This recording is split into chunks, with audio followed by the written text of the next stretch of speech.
Start कर रहा हूँ। बोनस एक्ट की आज अपनी दूसरी क्लास है, चैप्टर 10। अच्छा, बोनस एक्ट में कैलकुलेशन वाला जितना भी पार्ट है वो हम लोगों ने कल खत्म कर लिया था। कैलकुलेशन वाला जो पार्ट है मैं एक बार जस्ट रिवाइज करा दूं। मिनिमम बोनस कितना होता है? सिर्फ इतना, हाँ, higher of 8.33% of annual wages और ₹100। अच्छा, अगर 15 साल से कम है तो 100 रुपए के बदले 60 रुपए लेगा। करेक्ट बोला? अच्छा, आगे बात करते हैं। कौन कौन सी 4 छुट्टियां होते हैं जिसको छुट्टी नहीं मान के वर्किंग डेज माना जाएगा? हाँ, मैटरनिटी लीव तो सबसे इजी आंसर है। दूसरा, ले ऑफ। कंपनी का मतलब बिजली नहीं था तो कंपनी ने खुद ही बंद किया, तो उसमें वर्कर लोग की गलती नहीं है। तीसरा, क्या बोला? मिक्स सुना है मेरे को। टेम्पररी डिसेबलमेंट अराइजिंग इन और out of the course of business, और लीव सैलरी, पेड लीव। ये चारों की चारों पेड लीव होती है, तो इसीलिए वर्किंग डेज में काउंट होता है। क्लियर बात है एकदम? ये अपने डिस्कस कर लेते हैं। मैक्सिमम बोनस बोलो 20%। ठीक है, तो मिनिमम 8.33 और मैक्सिमम 20। एग्जैक्ट बोनस कितना होगा? जितना एलोकेबल सरप्लस पे डिपेंड करता है ना। अच्छा, एलोकेबल सरप्लस कहां से निकलता है? इट्स लाइक इस तरह से, रफ करके, डोंट कॉपी। सबसे पहले क्या? ग्रॉस प्रॉफिट, फिर उससे क्या निकलेगा? अवेलेबल सरप्लस, फिर इससे क्या निकलेगा? एलोकेबल, और फिर इससे क्या निकलेगा? अपना बोनस। ठीक है, ग्रॉस प्रॉफिट कौन से शेड्यूल के मुताबिक निकलता है? शेड्यूल, अगर बैंकिंग कंपनी तो शेड्यूल 1, नॉन बैंकिंग कंपनी तो शेड्यूल 2। करेक्ट है। ग्रॉस प्रॉफिट्स में आपको डिडक्शंस करने पड़ेंगे, लेस डिडक्शंस। अच्छा, डिडक्शंस में क्या होगा बताओ? इनकम टैक्स एक्ट के अनुसार जो डेप्रिसिएशन है वो डेप्रिसिएशन एज पर इनकम टैक्स एक्ट, सेक्शन 32 ना। Second, investment allowance reserve. Third, sums mentioned in schedule 3। जैसे एग्जांपल बोलो। अच्छा, ऐड क्या होगा? लास्ट ईयर जो बोनस दिया था उसका टैक्स शील्ड क्या मिलेगा? अच्छा, इसके ऊपर अगर मैं 60% मारूं तो इंडियन कंपनी का, 67% मारूं तो फॉरेन कंपनी का। Allocable surplus. अच्छा, अगर एलोकेबल सरप्लस का जो अमाउंट है वो 8.33% मिनिमम से भी नीचे आ रहा है तो बोनस कितना देंगे? 8.33%। अगर एलोकेबल सरप्लस 20% से भी ज्यादा आ रहा है तो कितना देंगे? लेकिन एलोकेबल सरप्लस जो आ रहा है वो 8.33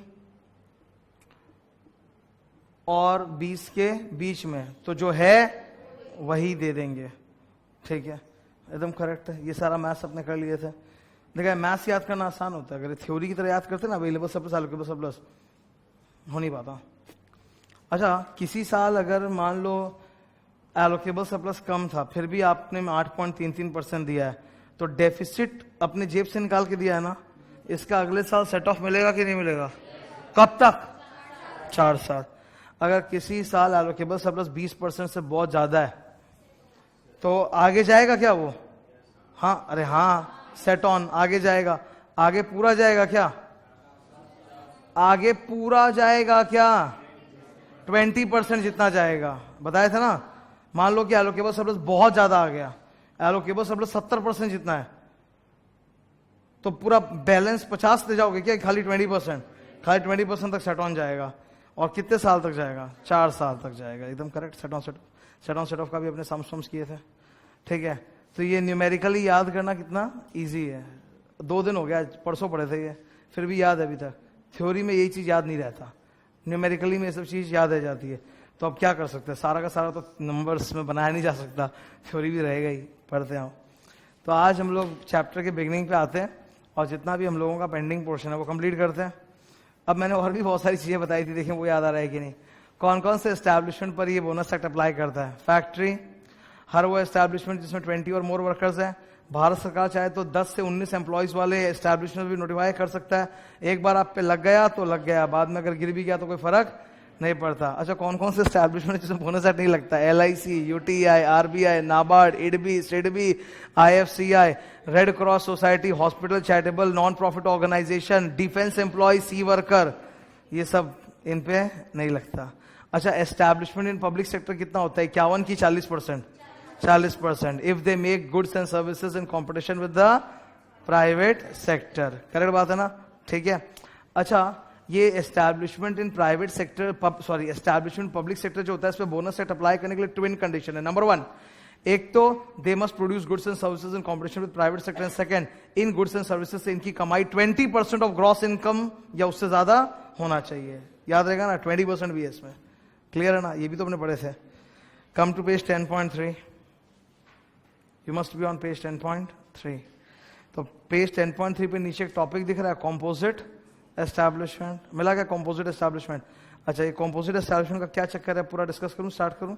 तो आज यहां से पूरा मेरा थ्योरी पे डिस्कशन चालू हो रहा है और मैं लाइन से सारा एक एक करके टॉपिक कराते चलूंगा। ओके,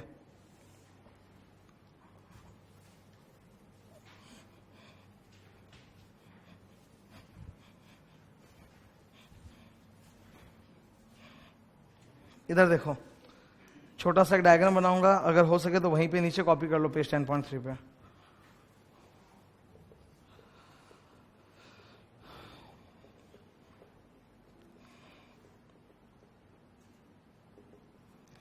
एक कंपनी है, उसमें 4 फैक्ट्री है। क्यों एक कंपनी का 4 फैक्ट्री नहीं हो सकता? बिल्कुल हो सकता है। ये जो फैक्ट्रीज होती है इनको ब्रांचेस बोला जाता है ना। क्या बोला जाता है? ब्रांचेस। ठीक है, ये 3 ब्रांचेस है ना, इनका अकाउंट्स एचओ मेंटेन करता है। एचओ मतलब, लेकिन ये वाला ब्रांच जो है ना, ये बेसिकली अकाउंट्स की भाषा में क्या है? Independent branch. ये डे 1 से अपना अकाउंट्स खुद ही मेंटेन किया है, ये अपना ओन सेपरेट अकाउंट्स मेंटेन किया है। लेकिन इनका अकाउंट्स कौन मेंटेन किया है? एचओ। ठीक है, तो सवाल ये उठता है कि जब आप बोनस दोगे, हर फैक्ट्री में मजदूर काम कर रहे हैं, अरे बड़ी कंपनी है, हर फैक्ट्री के अंदर 20+ वर्कर है, समझा? हर फैक्ट्री के अंदर 20+ वर्कर है। ओके, हर एक फैक्ट्री पे, तो पूरे पे बोनस एक्ट लगेगा? लग रहा है बोनस एक्ट। अभी पता है ड्रामा नौटंकी क्या हुआ? ये फैक्ट्री में लॉस आया है, इसमें प्रॉफिट आया, इसमें प्रॉफिट आया। ठीक है, तो फैक्ट्री 1 के जो वर्कर्स हैं ना, बहुत सारे हैं, मतलब मैं अब 20 मुंडी बनाने वाला नहीं हूं। ठीक है, मतलब बहुत सारे वर्कर हैं। तो हम लोग इनको बोले कि भैया तुम्हारे फैक्ट्री में तो लॉस आया है, तो तुम लोग को बोनस मिलेगा 8.33%, लेकिन इनमें तो प्रॉफिट आया और अच्छा प्रॉफिट आया, तो इनको बोनस मिलेगा 20%। तो ये वर्कर लोग को बर्दाश्त नहीं हुआ। कैसे होगा? कोई को बर्दाश्त नहीं होगा कि यार सेम कंपनी है, वो फैक्ट्री वाला लोग को आप 20% दे रहे हो, हम लोग को आप 8.33% दे रहे हो। पूरे फैक्ट्री का मिला के प्रॉफिट देखो। ये लोग बोल रहे हैं कि खाली हमारा लॉस क्यों देख रहे हो, पूरा मिला के तो प्रॉफिट है ओवरऑल। तो गिव अस 20%। क्या इनको मिलेगा? क्या? हाँ मिलेगा, क्योंकि ये क्या है? Composite establishment. ये इन तीनों को अलग अलग माना नहीं जाएगा। They will be regarded as all 3 branches plus HO. तुम लोग कॉपी कर रहे हैं ना? भावनाओं में बह गए एकदम, मतलब सुने जा रहे हैं। हाँ बोलो। अरे कॉपी भी कर, फिर बाद में रुकवाएगा मेरे को अलग से। All 3 branches plus HO will be regarded as composite establishment.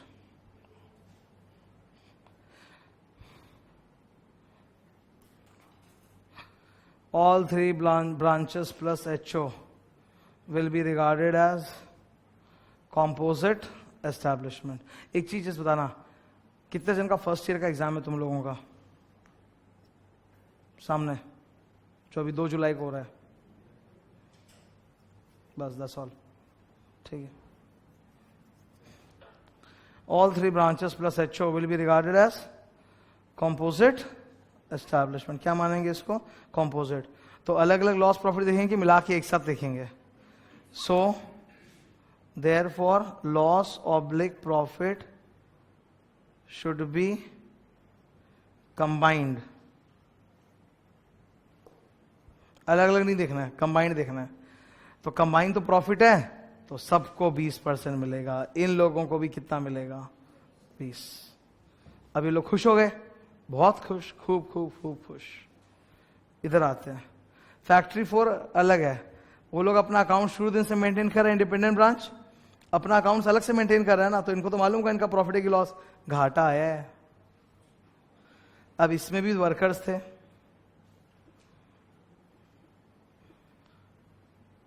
इनको हम लोगों ने बोला 8.33% देंगे बोनस, ठीक है, क्योंकि लॉस हुआ है तो मिनिमम ही मिलेगा। तो ये लोग बोलते हैं हमको भी कंपोजिट एस्टेब्लिशमेंट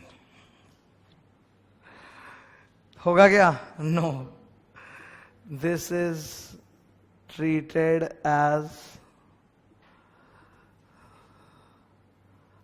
सेपरेट एस्टैब्लिशमेंट। तो इसके बारे में अगर बेचारों को तो 8.33 ही मिलने वाला है। हो गया।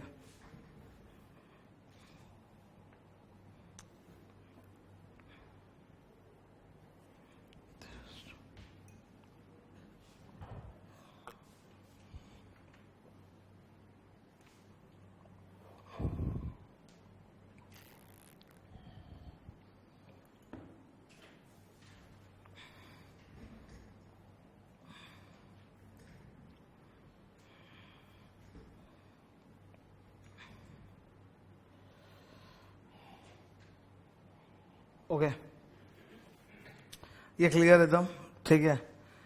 तो अगर आप कॉम्पोजिट एस्टैब्लिशमेंट में फॉल कर गए तब तो आप बच गए, मिला के प्रॉफिट लॉस देखेंगे। लेकिन अगर आप सेपरेट एस्टैब्लिशमेंट में हुए तो आप मर गए, बिकॉज वो फिर मिक्स नहीं होगा, लॉस है तो लॉस ही। परिस्थिति उल्टी भी तो हो सकती थी। सोचो कि इसमें भयानक प्रॉफिट है और इसमें सिर्फ एक में प्रॉफिट है, सब में लॉस है, तब तो सबका वाट लग जाता अच्छे से, और वो लोग घी का दिया जलाता। ये तो एग्जाम्पल पे डिपेंड करता है कि मैं किस तरफ टॉस करूं। अगर मान लो ये प्रॉफिट्स में होता तो इनको तो मिलता 20 और ये एक प्रॉफिट में, पर बाकी 2 लॉस में, ओवरऑल लॉस में, तब सबको कितना मिलता है? 8.33। तो उल्टा भी तो हो सकता है, ये समझ रहे हो? तो हर बार जो है वो कहानी डिफरेंट हो सकता है। बात इतनी सी है कि कंपनी ओवरऑल अपने सारे ब्रांचेस को मिलाकर चेक करेगी। अगर कोई ब्रांच ऐसा है जो अपना अकाउंट्स डे 1 से इंडिपेंडेंटली अलग मेंटेन किया है, तब तो वो एक सेपरेट एस्टैब्लिशमेंट माना जाएगा। वरना सारे ब्रांचेस और एचओ मिला के क्या माना जाएगा? एक सिंगल कॉम्पोजिट एस्टैब्लिशमेंट। क्लियर एकदम? ये डन है? आओ नीचे,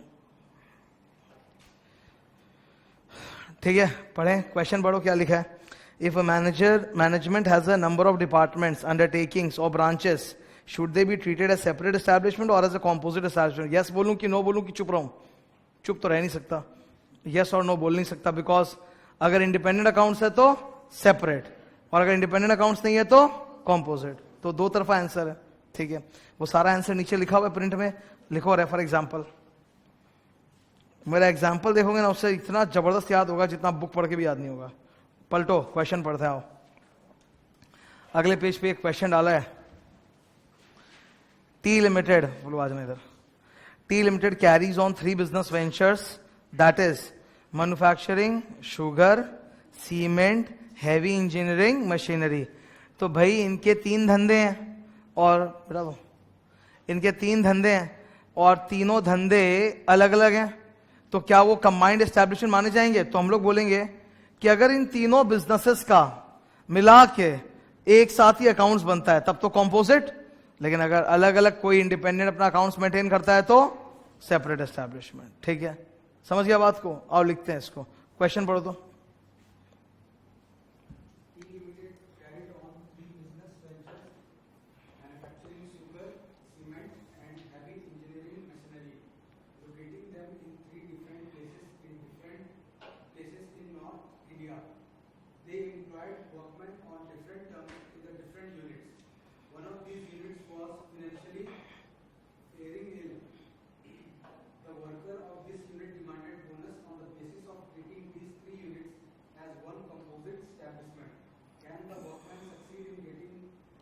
अब मैं आंसर यस या नो तो बोल नहीं सकता, क्योंकि आप लोगों ने मुझे ये तो बताया नहीं कि इन तीनों धंधों का अलग अकाउंट्स बनता है कि एक साथ।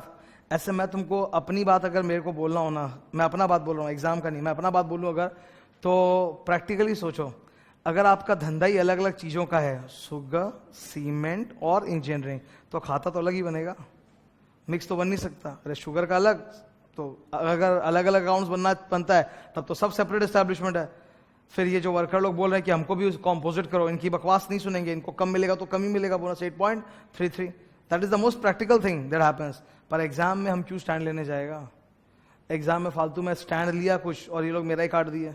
इससे बढ़िया है कि मैं ओपन आंसर लिखूं। मैं बोलूंगा अगर तीनों सेपरेट अकाउंट्स बनाता है तो सेपरेट एस्टैब्लिशमेंट, एक साथ अकाउंट्स बनाता है तो कंपोजिट एस्टैब्लिशमेंट, तो आंसर लिखो। If the 3 units prepare single set of accounts then it's a composite establishment. तब मेरा वर्कर लोग के साथ आंसर क्या होगा? यस, तुम लोग जीत जाओगे, तुम लोगों को मिलेगा बोनस, ठीक है। और अगर if the 3 units prepare separate set of accounts, तब आप लोग कंपोजिट एस्टैब्लिशमेंट नहीं है, सबके सब सेपरेट एस्टैब्लिशमेंट। तब मेरा आंसर क्या होगा? वर्कर तुम लोग हारेगा। नो, करेक्ट ना?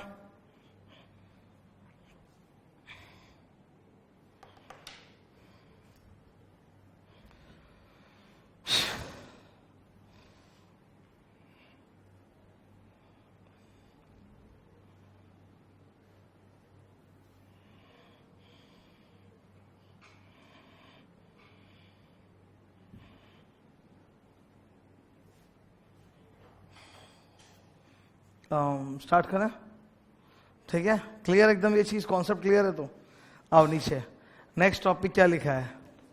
ये सबका कॉपी हो गया, तो मैं आगे बढ़ना चाहूंगा। हाँ, बैठा दें क्या?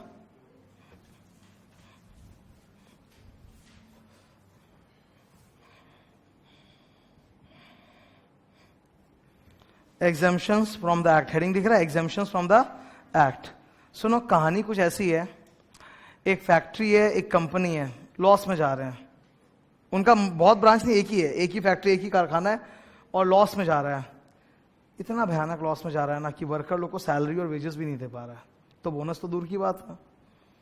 इतना भयानक लॉस में जा रहा है, सिक हो गया, सिक कंपनी, समझता है? सिक कंपनी मतलब बोनस तो छोड़ो, सैलरी वेज नहीं दे पा रहा है। तो ये लोग जाके गवर्नमेंट से रिक्वेस्ट किया कि प्लीज आप हमारे को एग्जेम्प्ट कर दीजिए। थोड़ा ड्रॉ नहीं कर रहा हूं, खाली एक बार बात कर रहा हूं, मेरी बात ध्यान सुनो। एक फैक्ट्री, कारखाना है, एस्टैब्लिशमेंट, ओके, फैक्ट्री लॉस में जा रहा है। अरे बहुत सारा ऐसा फैक्ट्री है, प्रचंड लॉस में जा रहा है। बिजनेस होता है ना, बिजनेस इतना खतरनाक चीज होता है, मैं बता नहीं सकता। मतलब कभी एकदम रॉकेट प्रॉफिट और कभी एकदम लाइक सबमरीन नीचे घुसा देगा। तो कई कारखाने ऐसे हैं जो लॉस में है। तो उन्होंने जाके रिक्वेस्ट किया गवर्नमेंट से कि प्लीज आप हमें एग्जेम्पशन ग्रांट कर दीजिए बोनस एक्ट से, क्योंकि हम बोनस तो क्या सैलरी वेज ही नहीं दे पा रहे हैं। तो क्या सेंट्रल गवर्नमेंट पिघल जाएगा? बिकॉज ये बहुत ही मतलब डाइसी डिसीजन है। एक तरफ सेंट्रल गवर्नमेंट के दिमाग में आ रहा है, हाँ यार इसको एग्जेम्प्ट कर देता हूं, अगर एग्जेम्प्ट नहीं करूंगा तो इस पर बोनस का और चाप पड़ेगा, सैलरी वेज नहीं दे रहा, बोनस कहां से देगा, फैक्ट्री बंद हो जाएगी, तो फालतू मजदूर लोग का जॉब भी चला जाएगा, और जॉब भी चला जाएगा ना तो एम्प्लॉयर ना सारा ब्लेम मेरे मत्थे मर देगा, गवर्नमेंट के। सपोज मान लो कि मैं chief secretary of the state हूं गवर्नमेंट की तरफ से, लेबर कमिश्नरेट का चीफ सेक्रेटरी हूं, तो फैक्ट्री की तरफ से आया मेरे पास एप्लीकेशन कि प्लीज हमको बोनस एक्ट से एग्जेम्प्ट कर दीजिए। तो मैंने सोचा अगर इसको एग्जेम्प्ट नहीं किए ना तो एम्प्लॉय लोग ताला मार देगा फैक्ट्री में, और एम्प्लॉय लोग को बोल देगा मेरा क्या गलती, वो लेबर वाला मान नहीं रहा है, हम बोनस तो दे नहीं पाएंगे, कानून का उल्लंघन होगा और काम कैसे चलेगा, सैलरी नहीं दे पा रहे, बंद। और वर्कर लोग सारा धरना देने आ जाएगा यहाँ पे कि आपकी वजह से हमारा जॉब जो था, जो भी आता था नहीं आता था वो भी गया। दूसरी तरफ मेरे को पता है क्या डर लग रहा है, अगर मैंने बोला हाँ ठीक है जाओ एग्जेम्पशन, तो उस इलाके में और जितने भी फैक्ट्री वाले हैं, एस्टैब्लिशमेंट वाले, एम्प्लॉयर वाले हैं, वो भी आ जाएंगे कपड़ा फाड़ के, हमारे पास भी पैसा नहीं है, हमको भी एग्जेम्प्ट करो, तो भारी मुश्किल है, समझ रहे हो? तो इतना जो सहज दिख रहा है इतना सहज नहीं है। As a chief secretary of the state उसको देखना पड़ेगा, आउटवे करना पड़ेगा कि which one is better option, समझ रहे हो? कई बार क्या होता है ना, क्लियर कट डिसीजन नहीं मिलता, तो आपको देखना पड़ता है ज्यादा फायदा किसमें है, इसमें कि उसमें। तो सारे फैक्टर सोच समझ के डिसाइड करेगा what is in public interest. सरकार कुछ भी फैसला लेती तो बहाना क्या होता है, पब्लिक इंटरेस्ट। तो फाइनली डिसाइड करेगा कि पब्लिक इंटरेस्ट में भाई कौन सा डिसीजन है, अकॉर्डिंगली निर्णय ले लेगा। और जो निर्णय लेगा एनओजी, एनओजी का full form notification in official gazette, notification official gazette में पब्लिश कर देगा अपना डिसीजन, सार्वजनिक कर देगा। क्लियर है? That is the whole thing, exemption. आओ पढ़ते हैं नीचे. Is it permissible under the act to exempt any establishment from the provisions of bonus act? मिल गया वो? पढ़ते हैं. The act permits the government to exempt any establishment for all or some of the provisions of the act for a specified period and subject to specified conditions, if having regard to the financial position and other relevant circumstances, if it is of the opinion that it is in public interest to do so. Student को पढ़ के लगेगा हाँ 3 line का तो था. भाई तुम अगर गौर किया हो तो इस 3 लाइन के अंदर 4 बुलेट ठुसा हुआ है. 4 बुलेट, एक नहीं 4. कैसे बता रहा हूं ना. ऑल और सम ऑफ द प्रोविजंस 1. मतलब ये थोड़ा ना कि आपको संपूर्ण एग्जाम्शन देंगे. कोई कोई चीज से एग्जाम्शन दे देंगे, सब चीज से नहीं देंगे. ऑल और सम ऑफ द प्रोविजंस एग्जाम्शन दे देंगे. ठीक है. ऐसा भी तो कर सकते हैं कि जाओ भाई तुम्हारे लिए 8.33 नहीं 4.33 हो सकता है. पार्शियल एग्जाम्शन बोलते हैं इसको. क्या बोलते हैं इसको? कि जाओ पूरा एग्जाम नहीं करेंगे 4.33 दे देना. वो भी तो हो सकता है. That's first point. सेकंड, ये जो एग्जाम्शन आएगा कयामत से कयामत तक है क्या? कि फॉर अ स्पेसिफाइड पीरियड है. जब तक तुम लोग घाटे में हो तब तक स्पेसिफाइड पीरियड. नंबर 2, और ये जो मैं एग्जाम्शन तुम लोग को दूंगा, मैं ये एब्सोल्यूट एग्जाम्शन नहीं दूंगा. I will put some conditions also. I will put some conditions कि सुनो 6 महीने में अपना एनुअल अकाउंट्स बना के जमा करते रहना. मैं देखूंगा कि क्या प्रॉफिट क्या लॉस हो रहा है. I will check. ठीक है. तो सब्जेक्ट टू कंडीशंस 3. और सबसे बड़ा वर्ड दिख रहा है फाइनेंशियल 4. फिर other relevant circumstances 5. Other relevant circumstances में लिखो other factories in the same industry. Other factories in the same industry. वो भी तो आ जाएंगे मोर्चा लेके. उसको किया हमको करो. Other factories in the same industry. उसी इंडस्ट्री में और भी जितने फैक्ट्री वाले वो भी सब कूद के आ जाएंगे. हमको भी चाहिए. फिर लास्ट में सबसे भारी वर्ड फेंक दिया पब्लिक इंटरेस्ट 6. देख रहा पब्लिक इंटरेस्ट 6. मैं तो और बोलूंगा एनओजी 7. लिखो एनओजी. एग्जाम्शन देगा तो किस चीज में पब्लिकेशन करेगा? मार्केट में. Notification official gadget. ठीक है. नंबर 7 ये क्लियर है क्या? नंबर 8 और एक लिखेंगे. इतना बड़ा एग्जाम्शन देंगे. एक बात सुनो, चीफ सेक्रेटरी ऑफ द, मान लो फैक्ट्री अच्छी खासी थी, अंदर ही अंदर प्रॉफिट था, वो तो एम्प्लॉयर बोला और चीफ सेक्रेटरी बोला हाँ ठीक है एग्जेम्प्टेड. बाद में वर्कर लोग की डंडा लेके आ गए कि आपने बोनस हमारा एग्जेम्प्ट करवा दिया, हमको बोनस नहीं दे रहा है. हो सकता है ना कि झूठ बोला हो मेरे को आगे, वास्तव में प्रॉफिट हो और एम्प्लॉय लोग को बोनस चाहिए था 8.33% और मैंने बोल दिया ना मत दो, तो गया मैं काम से. तो एक बार एम्प्लॉय लोग को बुला के हेयरिंग करूंगा कि नहीं. 8 number, conduct hearing of employees.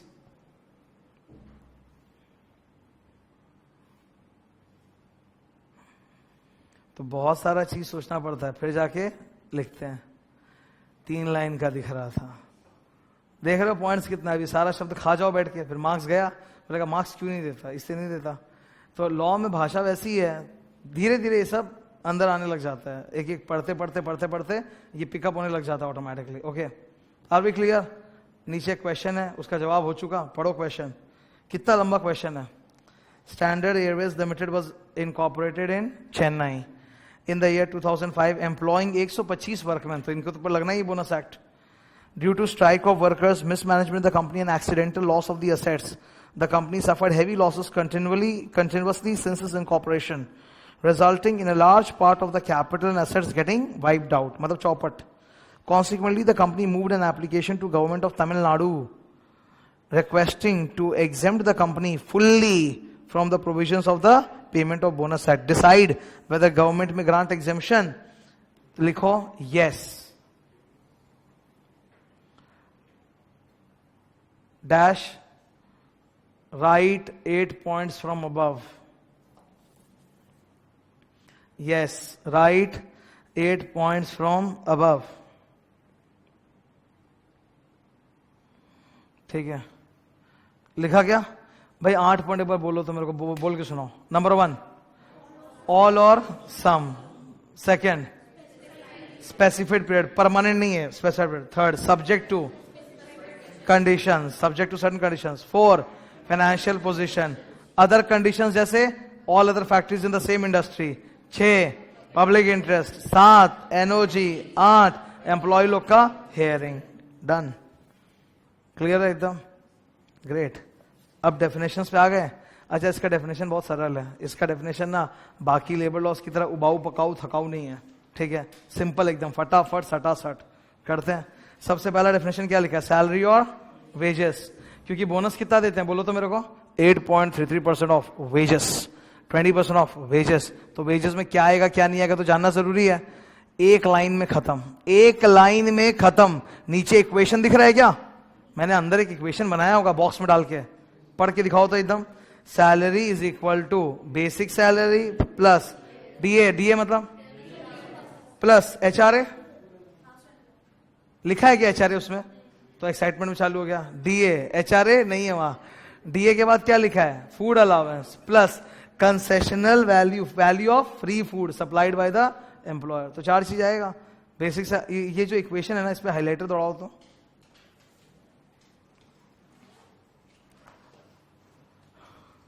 एक लाइन में डेफिनेशन सलट गया। कहां इतना लंबा मारामारी कर रहे थे एकदम। क्या क्या आएगा भाई सैलरी वेजेस के अंदर? Number 1 basic salary plus second dearness allowance plus third food allowance plus 4 value of free food supplied by the. ये फ्री फूड का चक्कर क्या है मैं तुमको बताता हूं। हिंदुस्तान में ना प्रचंड लेवल पे गरीबी है, प्रचंड, ठीक है। गांव देहात के इलाके में फैक्ट्री खोला है, वर्कर लोग को बोला कि तुम लोग कोई काम करेंगे, पैसा नहीं देंगे खाना दे देंगे। ये भी होता है, या पैसा कम देंगे खाना दे देंगे। मतलब 2 ऑप्शन दिया वर्कर लोग को कि या तो आज का आपको 300 रुपया मजदूरी देंगे या फिर 250 रुपया प्लस थाली मिलेगा।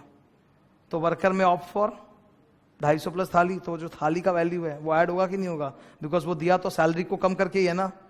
वो दिया तो सैलरी को, क्या फ्री का दिया है क्या? वो कैंटीन समझ के ना, वो सैलरी कम करके दिया है। मतलब सैलरी के बदले में दिया है थाली फूड। समझ में आ रहा है? थाली सिस्टम नहीं होता क्या, प्लेट सिस्टम। मतलब कोई ताज बंगाल का थाली नहीं कि 2000 रुपया प्लेट होगा, मतलब लाइक रेगुलर थाली नहीं होता क्या। तो 50 rupees is like very cheap, correct. Normally अगर एक थाली आज कहीं भी तुम जाओ सस्ते सस्ते में तो 100 रुपए के आसपास होना चाहिए मेरे ख्याल से। तो 50 रुपीज में दे रहा है, तो वर्कर्स बोलेंगे हाँ ठीक है हमको 300 नहीं 250 प्लस थाली दे दो, दैट्स ओके विद देम। तो वो थाली तो एक्चुअली सैलरी के बदले मिला है ना, तो ऐड होना चाहिए कि नहीं होना चाहिए? होना चाहिए, करेक्ट बात है। अब नीचे सवाल पढ़ते हैं। प्रकाश चंद्रा, पढ़ भाई, और स्पीड पर थोड़ा, स्लो मत पढ़।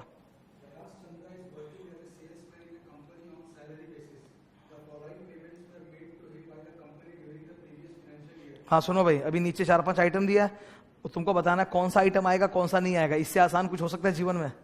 ऊपर इक्वेशन में 4 आइटम था, उसको छोड़ के जो भी है सब में ना ना ना ना ना बोलते जाएंगे। पहला क्या लिखा? ओवर टाइम, ना लिखो, बोलने से क्या होगा, लिखो नो। सेकंड डियरनेस अलाउंस, हाँ मतलब English yes. Third commission on sales, no. Fourth employer's contribution towards pension fund, no. अगला page number 5 value of food, yes. हो गया आंसर, मिल गया? Yes no no no yes जो भी है, ठीक है। इजी था डेफिनेशन। सेकंड डेफिनेशन देखो क्या लल्लू है। बोला अकाउंटिंग ईयर बताओ, अब यही दिन बाकी रह गया था। बताओ मेरे को अकाउंटिंग ईयर बिना ताके, 1 अप्रैल से 31 मार्च। इनकम टैक्स यही मानता है, सारा दुनिया यही मानता है, पर इनको डेफिनेशन बनाना था। तो बोला बनाएंगे एक बार, बनाओ तो चलो। All definitions lead to only one thing. पहला हेडिंग क्या पढ़ो? In relation to a corporation. तो बोला वो वाला पीरियड जिस पीरियड के लिए बुक्स ऑफ अकाउंट्स बनाया जाता है वही अकाउंटिंग ईयर है। वाह, अकाउंटिंग ईयर मतलब वही वाला पीरियड जिसके लिए बुक्स ऑफ अकाउंट्स बनाया जाता है, क्लोज किया जाता है, तो वही अकाउंटिंग ईयर है। तो बुक्स ऑफ अकाउंट्स कौन से पीरियड के लिए बनाते हैं? अप्रैल से मार्च। समझ में आ रहा है बात? Second point, in relation to a company. बोला कंपनी के केस में जिस पीरियड के लिए अकाउंट्स बना के आप लोग एजीएम में सामने रखते हो ना, शेयर होल्डर्स के अकाउंट्स बना के एजीएम में रखा जाता है, तो जिस पीरियड के लिए अकाउंट्स बना के एजीएम में सामने रखते हो वही पीरियड। तो वो पीरियड क्या होता है? April to March. Third, in case of any other establishment, मुंह खोल के बोल दिया अप्रैल टू मार्च। क्लियर है एकदम? ठीक है। अच्छा मान लो कोई एस्टैब्लिशमेंट या फैक्ट्री जो बोलता है मैं अप्रैल मार्च नहीं करेगा, तो बोलता है जो करना कर लो पर एक ही बार, बार बार मस्ती मत करना, हर साल चेंज मत करते रहना। ठीक है। जैसे सोचो, एक बार एग्जांपल देता हूं, पार्टनरशिप फर्म है ना, एक पार्टनरशिप फर्म है, बोला हम लोग अप्रैल टू मार्च नहीं करेंगे, हम लोग जनवरी टू दिसंबर करेंगे, जाओ कर लो। कोई बात नहीं, पर एक बार जो कर लिए सो कर लिए, बार बार पलटी मत करना। इस साल जनवरी टू दिसंबर, अगले साल अप्रैल टू मार्च, उसके बाद वाले साल जून टू जुलाई, ऐसे मत करना, ठीक है। नीचे आते हैं एम्प्लॉय। एम्प्लॉय वो होता है जिसकी सैलरी 21,000 पर मंथ से कम है। यू रिमेंबर एलिजिबिलिटी, एक सेकेंड, एलिजिबिलिटी डिटरमाइन करने के लिए एम्प्लॉय का सैलरी कितना, 21,000 से कम, और बोनस कैलकुलेट करने के लिए कितना, 7,000। तो फिलहाल तो मैं पढ़ रहा हूं एम्प्लॉय। एम्प्लॉय मतलब वो बंदा जिसकी सैलरी 21,000 रुपया पर मंथ से कम है और जिसने साल में कम से कम 30 डेज काम किया हो, वही है ना। आओ पढ़ते हैं एम्प्लॉय का डेफिनेशन। ऑब्वियसली तुम पढ़ेगा। अदर देन अप्रेंटिस, अप्रेंटिस बेचारे को तो कुछ जीवन में मिला ही नहीं आज तक। हर लेबर लॉ में अप्रेंटिस बाहर है। बोला अप्रेंटिस को कुछ नहीं देंगे, ठीक है, कुछ भी नहीं देंगे। अप्रेंटिस कौन होता है, जो आपके यहाँ काम सीखने के लिए काम ज्वाइन करता है। मैं सच्ची बोलता हूं, मतलब अब तो मैं अप्रेंटिसशिप गिरी से मुक्त हो चुका हूं। 3 साल तो आर्टिकलशिप झेली के निकले है ना, सीए वाला। पर मैं सच बोलता हूं, मुझे ये कंसेप्ट ही महावाहियात लगता है। काम सीखने के लिए कहीं काम ज्वाइन करेंगे और आप मेरे को ऐसे ठेंगा दिखाओगे, ये कौन सा तरीका है। अरे काम सीखने के लिए ज्वाइन किए तो सीख रहे हैं, तो तुम्हारा भी तो काम कर रहे हैं ना, तो कुछ तो दोगे। पर इन्होंने बोला नहीं, तुम काम सीखने के लिए ज्वाइन किया है, सीखने के लिए। बहुत भयानक काम सीखेगा भाई, ठीक है। तो भाई हम लोग को सीखने की इच्छा नहीं है, जो सीखना था माँ के पेट से पैदा होकर सीख गए हैं, ठीक है। अप्रेंटिस गिरी करने का और फ्री में काम करने का कोई इच्छा नहीं है। देखो अप्रेंटिस को बाहर फेंक दिया, बोला employ means any person other then.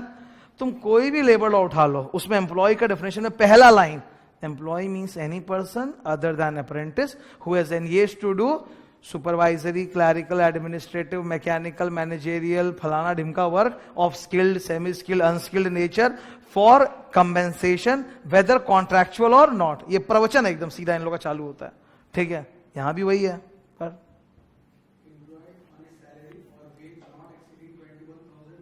21,000 per month, not exceeding 21,000, उसको हाईलाइट करना चाहिए ना।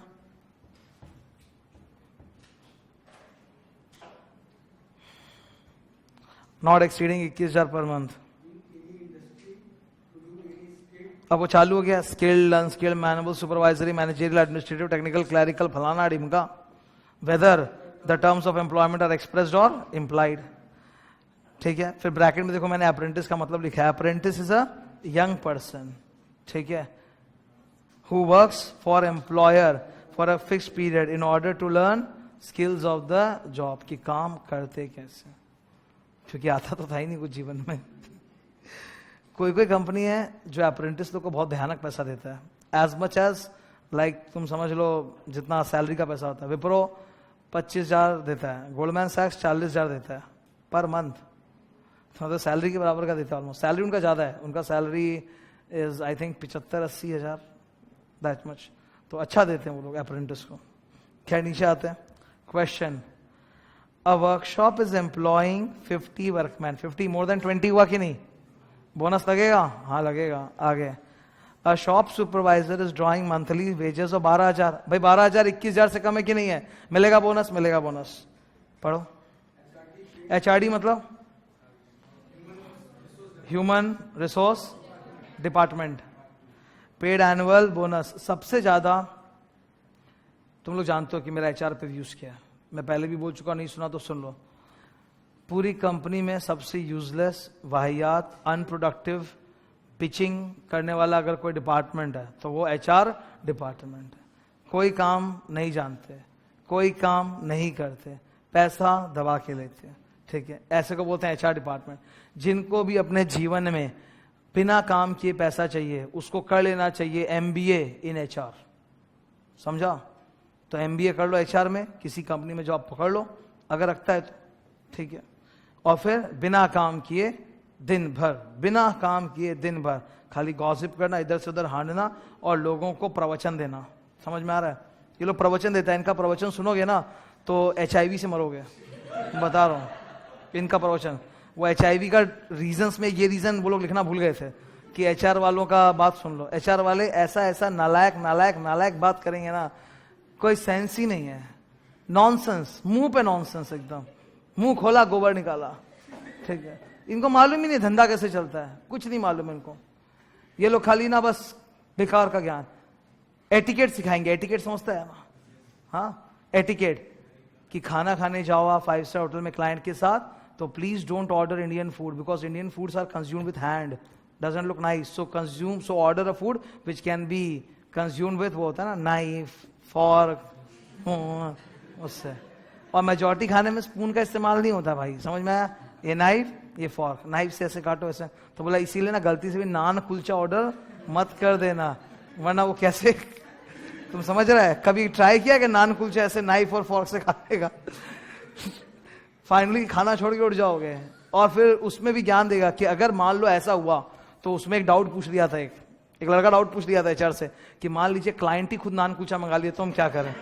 तो फिर तो उसका भी ज्ञान है, अरे you are laughing but it is true, उसका भी ज्ञान दिया। बोला अगर बाई चांस क्लाइंट ही नान कुलचा ऑर्डर करे तो मंगा लो नान कुलचा, पर don't consume it like this कि ऐसे रोटी तोड़ो फिर सब्जी में डुबा के ना।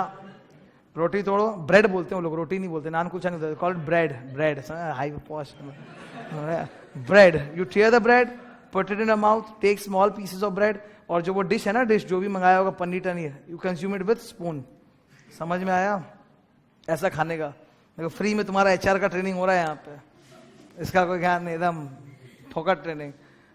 और वो जो कपड़ा होता है ना नैपकिन टाइप ऐसे रखते हैं, इसको नैपकिन नहीं बोलते, इसको बोलते हैं सर्विएट। क्या बोलेंगे? सर्विएट। याद रख लो, ठीक है? और कुछ याद रखना है, ठीक है? ये सब ज्ञान वो लोग देता है, उनको लगता है दुनिया ऐसे चलता है। ड्रेस आपकी बढ़िया होनी चाहिए, टाई, टाई पहने रहने का, टाई पहने रहने का, सूट पहने रहने का। इंडिया में काम कर रहे हैं, इंग्लैंड में काम नहीं कर रहे हैं। मई महीना में टाई और वो कोट, हाँ छूट गया। कभी जीवन में काम करना नहीं, आके ज्ञान देगा काम का। हाँ ऐसे ही महात्मा लोग होते हैं भाई। हाँ मेरे को दिया था, मेरे को क्या हुआ कि मैं जब निकला, मैं जब मतलब रिजाइन करके हटा था, तो मेरे को बोला कि जब आपको हम लोगों ने कैलकाटा से हायर किया था ना, तो हमारा लॉन्ग टर्म विजन था, और आप तो 1 साल के अंदर ही छोड़ के जा रहे हो, ठीक है? तो ये नहीं करना चाहिए, ऐसे नहीं करना चाहिए। ठीक है बोल ले जाट, हो गया। मैं निकला, 6 महीने बाद लिंक्डइन पे उसका सीवी चढ़ा हुआ था, एबेनेजर सेल्वा कुमार, छोड़ के जा चुका था दूसरी कंपनी में। तुम देखो ऐसे महान लोग। उस बंदे का नाम था एबेनेजर सेल्वा कुमार, तुम सर्च मारेगा मिल जाएगा। मेरे को प्रमोशन दिया लॉन्ग टर्म, अपने मेरे जाने के तुरंत बाद एग्जिट 6 महीने में। और भी बहुत जन निकले जो प्रवचन बाबा बन के घूमते थे ना। अतुल नाहटा मेरे को याद है बंदा एक, अतुल नाहटा। उसका क्या हुआ सीन कि वो मैनेजर था, तो जो कंपनी का डायरेक्टर था विकास कसर, उसका खूब चाटता था। वो इतना चाटता था कि उसको टंग कैंसर हो गया, ठीक है? पर फिर भी उसका प्रमोशन नहीं हुआ।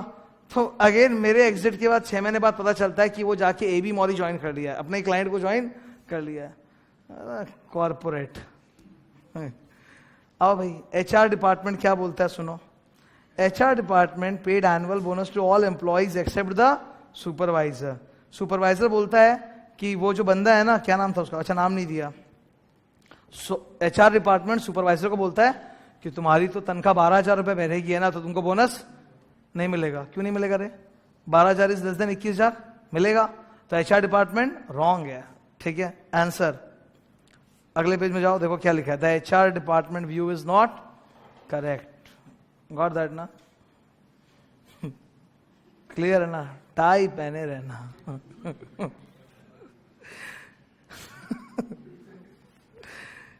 एम्प्लॉयर अगले पेज में, ठीक है? रुको आज पढ़ा नहीं पा रहा, टाई नहीं है मेरे पास। आई नीड टाई, तो सूट भी पहन के आएंगे भारी सा। एम्प्लॉयर। नेक्स्ट, एम्प्लॉयर का डेफिनेशन क्या होता है? हर जगह एक ही होता है, जो बंदा फैक्ट्री का इंचार्ज हो, फैक्ट्री का ऑक्यूपायर हो, या who has got the ultimate control over the affairs of the enterprise, वही है एम्प्लॉयर। यही लिखा है यहां भी। फर्स्ट पॉइंट में अंडरलाइन करो, ओनर और occupier of the factory, owner और occupier of the factory. Second bullet में अंडरलाइन करो, ultimate control, ultimate control over the affairs of the enterprise. Ultimate control, second bullet का सेकेंड लाइन, अल्टीमेट कंट्रोल। जिस बंदे के पास पूरे company का ultimate control है वही है एम्प्लॉयर, मालूम है? लास्ट डेफिनेशन क्या है? एजीओजी है ना, एप्रोप्रिएट गवर्नमेंट। एप्रोप्रिएट गवर्नमेंट कौन होता है? सेंट्रल गवर्नमेंट, स्टेट गवर्नमेंट, दो ही तो है अपने यहां, और कौन? डेफिनेशन हो गए। इसके कितने सरल डेफिनेशन थे। अब नाउ अगला सवाल, who is entitled to bonus, दिख रहा है उसी पेज में, ये बहुत अच्छा है, इस पे ऑब्जेक्टिव क्वेश्चन है। Entitlement for bonus, who are entitled to be paid bonus. मैं सीधा एक लाइन में बोलूंगा, अप्रेंटिस को छोड़ के सब कवर हो गया, देखना सब, अप्रेंटिस को छोड़ के सब। कौन कौन है आओ देखते हैं नीचे। Number 1, who has worked minimum 30 days, highlight minimum 30 days. भाई साल में 30 दिन काम करना अति आवश्यक है, ठीक है, कितनी महान जिंदगी, साल में सिर्फ 30 दिन काम करना, you become entitled for bonus. दूसरा क्या लिखा है, अब तो बोल्ड किया हुआ है, अब क्या कर रहा है, दूसरा में क्या लिखा है बोलो, सीजनल वर्कर को भी बोनस देंगे जो खाली सीजन में काम किया है, ओके। थर्ड, टेम्पररी वर्कर को भी काम बोनस देंगे, अच्छा। 4 number, part time employ sweeper को भी बोनस देंगे। 5, प्रोबेशनर को भी देंगे। अरे प्रोबेशनर कौन होता है, नहीं don't say trainee, probationer trainee नहीं होता, प्रोबेशनर अप्रेंटिस नहीं होता। प्रोबेशनर मतलब क्या होता है, प्रोबेशनर यंग ओल्ड कोई भी हो सकता है। प्रोबेशनर मतलब जब आप किसी भी कंपनी में जॉब पकड़ते हो ना, तो पहला 6 महीना आप प्रोबेशनर होते हो, उसके बाद आप कन्फर्म्ड एम्प्लॉय होते हो। 6 महीना तक क्या होते हो, प्रोबेशनर, उसके बाद क्या होते हो, कन्फर्म्ड एम्प्लॉय। तो प्रोबेशनर सीखने के लिए नहीं है, प्रोबेशनर बकायदा एक 40 साल का बंदा है, बहुत सीखा सिखाया है, ठीक है, बहुत सीखा सिखाया है, सब आता है उसको, वही कंपनी में ज्वाइन किया है छोड़ के, तो जिस कंपनी में घुसा है पहले 6 महीने क्या है, प्रोबेशनर, एक काम सीखने आया है क्या, प्रोबेशनर मतलब न्यू ज्वाइनिंग, सीधा सोचो, तो उसको भी बोनस मिलेगा ना, मिलेगा। उसके बाद नंबर 6, रिट्रेंच्ड एम्प्लॉय, एक एम्प्लॉय था जिसको हम लोग निकाल दिए थे, बाद में वापस रख लिए, निकाल दिए थे बाद में वापस रख लिए, बोनस मिलेगा। 7 नंबर, पीस रेटेड वर्कर, जिसको पर पीस के हिसाब से पैसा मिलता है, 2 रुपया पीस, 2 रुपया पीस, उसको भी आप बोनस दोगे। जो छोड़ा किसको, किसी को नहीं। 8, एक काम करेगा सुनो, हाइलाइटर है, 8 नंबर पे दौड़ा दो तो, अ डिसमिस्ड एम्प्लॉय और suspended employ is eligible for bonus if section 9 is not attracted. आपने किसी एम्प्लॉय को अगर निकाला है, डिसमिस मतलब क्या होता है सुनो, निकाला है या सस्पेंड किया है, क्या उसको बोनस देंगे, बोनस देंगे प्रोवाइडेड उसने कोई गलत काम नहीं किया। अगर उसने कोई गलत काम नहीं किया और हम लोग निकाले हैं तो हम लोग बोनस देंगे। Are we clear? तो सीधा मतलब क्या, सबको देंगे, सिर्फ अप्रेंटिस को नहीं देंगे। इतना सारा आदमी था, किसी में भी नहीं देंगे बोला, सब में बोला देंगे देंगे देंगे देंगे देंगे, तो सभी को ले लिया। पलटो, ऊपर एक ग्रे बॉक्स दिख रहा है, देखो ग्रे बॉक्स में ऊपर बोल्ड में चमका के लिखा है अप्रेंटिस को नहीं देंगे। An apprentice is not an employ, उसको सीधा बोला वो एम्प्लॉय नहीं होता है तो उसको बोनस मिलेगा ही नहीं। सही बात है भाई, कुछ मत दो उसको, ठीक है, कुछ भी मत दो उसको, ओके, पानी भी मत पूछो। उसी पैराग्राफ में लास्ट लाइन बोल्ड में वापस दिया है, उसी पैराग्राफ में लास्ट लाइन फिर से बोल्ड में पढ़ना तो, an employ employed through contractor on building, building बनाता है, building operation, is also entitled to. तो सीधा बोलो ना, अप्रेंटिस छोड़ के सबको देंगे, बस इतना लंबा क्या याद रखें, अप्रेंटिस छोड़ के सबको देंगे। ये डन है क्या? ओके, मैं एक पेज बोल रहा हूं, आओ, कम टू पेज 10.3।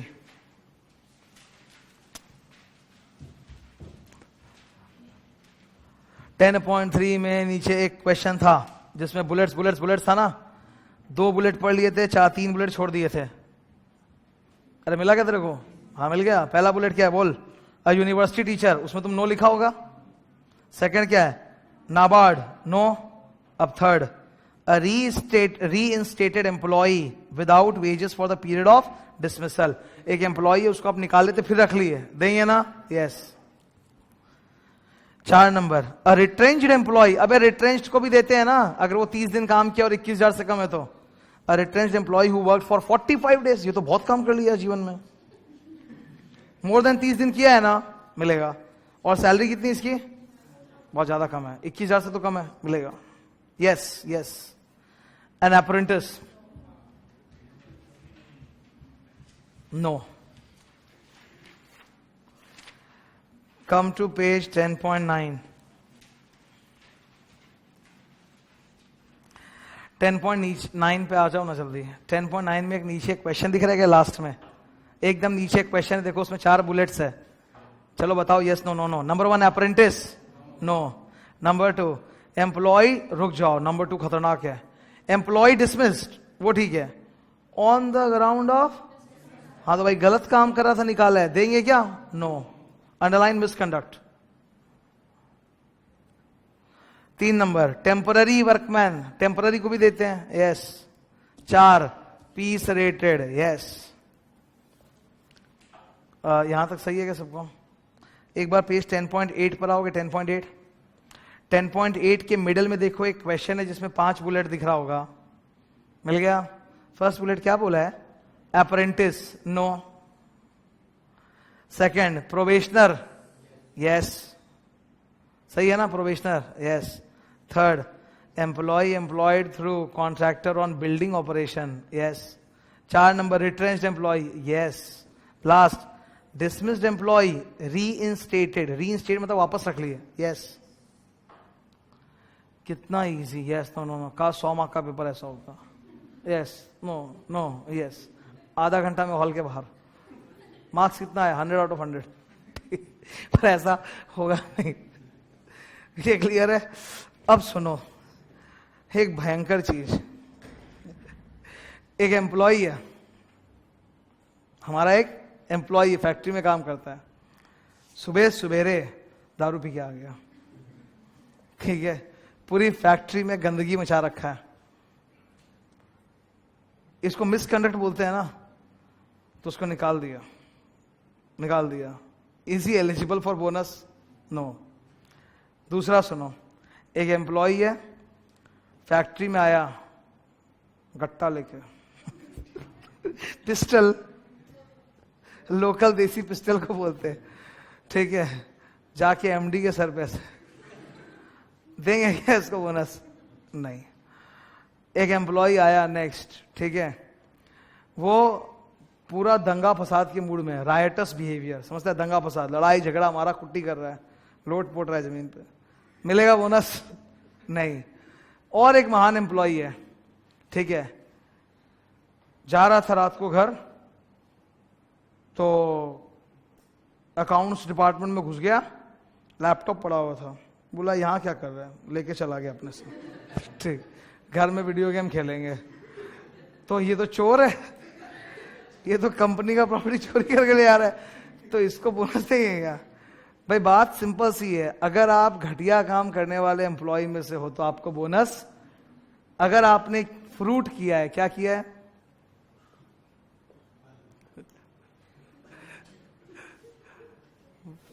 फ्रॉड, आर से राइटस बिहेवियर, टी से थेफ्ट, ये सब काम किया है, then you are disqualified for bonus. Page 10.8 में ऊपर हेडिंग क्या दिख रहा है? Disqualification for bonus. उसमें नीचे 3 बुलेट दिख रहा है, फ्रॉड, राइटस, थेफ्ट, अंडरलाइन कर और लिख बगल में फ्रूट। तो अगर आपने फ्रूट किया है, you can write fart also, एक ही बात है अगर आपने फार्ट किया है मतलब मैं वो लिखा नहीं सकता, अच्छा ही लगेगा, इसलिए तुम फ्रूट ही लिखो, बेटर है, ठीक है। अगर आपने फ्रूट किया है, ठीक है, तो फिर आपको बोनस नहीं मिलेगा, यू आर डिसक्वालिफाइड।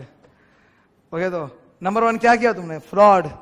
2 रायटस और violent behaviour while on the premises. अरे वाइल ऑन द प्रीमाइसेस, जब तक फैक्ट्री के अंदर हो रायटस मत करो, बाहर जाके करो ना जितना उपद्रव करना है, कोई दिक्कत नहीं है, अंदर घुस के उपद्रव नहीं। 3 नंबर थेफ्ट, मिस एप्रोप्रिएशन और sabotage of companies property, company का प्रॉपर्टी डिस्ट्रॉय कर रहा है।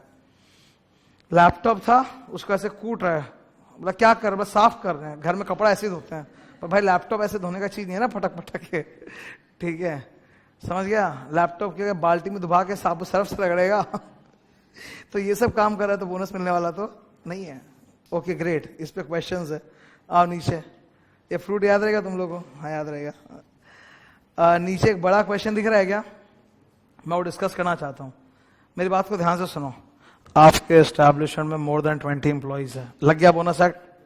अरे अगर बाद में लोग छोड़ के चले भी गए तो भी बोनस एक्ट, करेक्ट बात है? ओके अच्छा, पार्ट टाइम एम्प्लॉय लोग को बोनस मिलेगा? यस।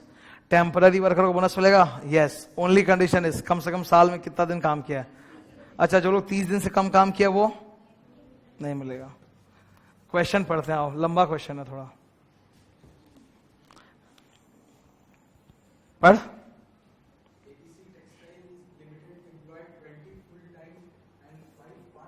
फुल टाइम एम्प्लॉय कितना है बताओ? पार्ट टाइम एम्प्लॉय कितना है? आगे बोलो। सही है। अच्छा टोटल कितना हो भाई? बोनस एक्ट लगेगा। अब इसमें से कुछ लोग रिजाइन करने वाले हैं, पढ़ो। ओनली 28 डेज काम किया है, फिर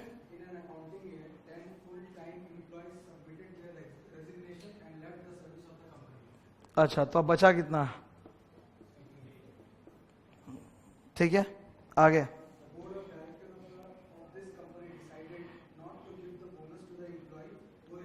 who resigned? One.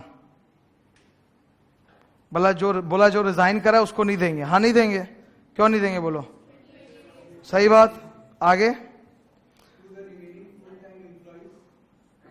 Remaining full time employ 2 बोलता जो रिमेनिंग 10 जन है इनको भी नहीं देंगे। ये क्या पागलपन है?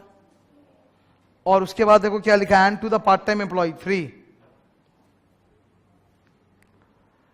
अरे रिजाइन वाले को मत दो, 28 दिन है, पर जो बचा हुआ फुल टाइम है और जो बचा हुआ पार्ट टाइम उनको तो दोगे। बोलता नहीं देंगे बिकॉज हमारे यहाँ तो 15 एम्प्लॉय है तो हम पे बोनस सेट अप्लाई। तुम्हारे पास कभी ना कभी तो 20 से बेसी था, एक बार लग गया सो लग गया। तो रिजाइन वाले को नहीं दोगे चलेगा, पर इनको तो देना पड़ेगा। तो इसके लिए मैं लिखूंगा नॉट एंटाइटल्ड, पर इन दोनों के लिए मैं क्या बोलूंगा? Entitled to bonus. करेक्ट है ना? हाँ क्वेश्चन क्लियर है सबको?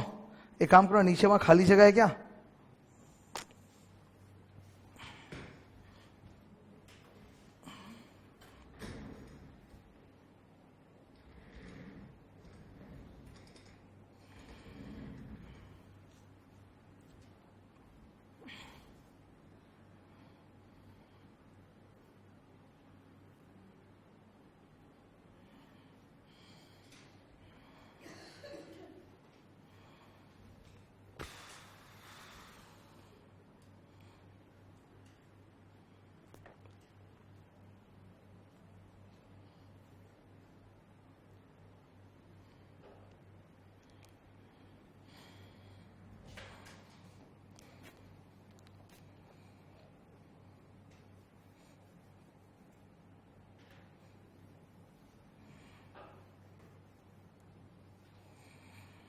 ओके डन है ये। नेक्स्ट पेज पे आओ, एक क्वेश्चन है, स्टार्ट करें। अ टेम्पोररी एम्प्लॉय, टेम्पोररी एम्प्लॉय को मिलेगा कि नहीं मिलेगा? Drawing a salary of 3000 per month, चलेगा?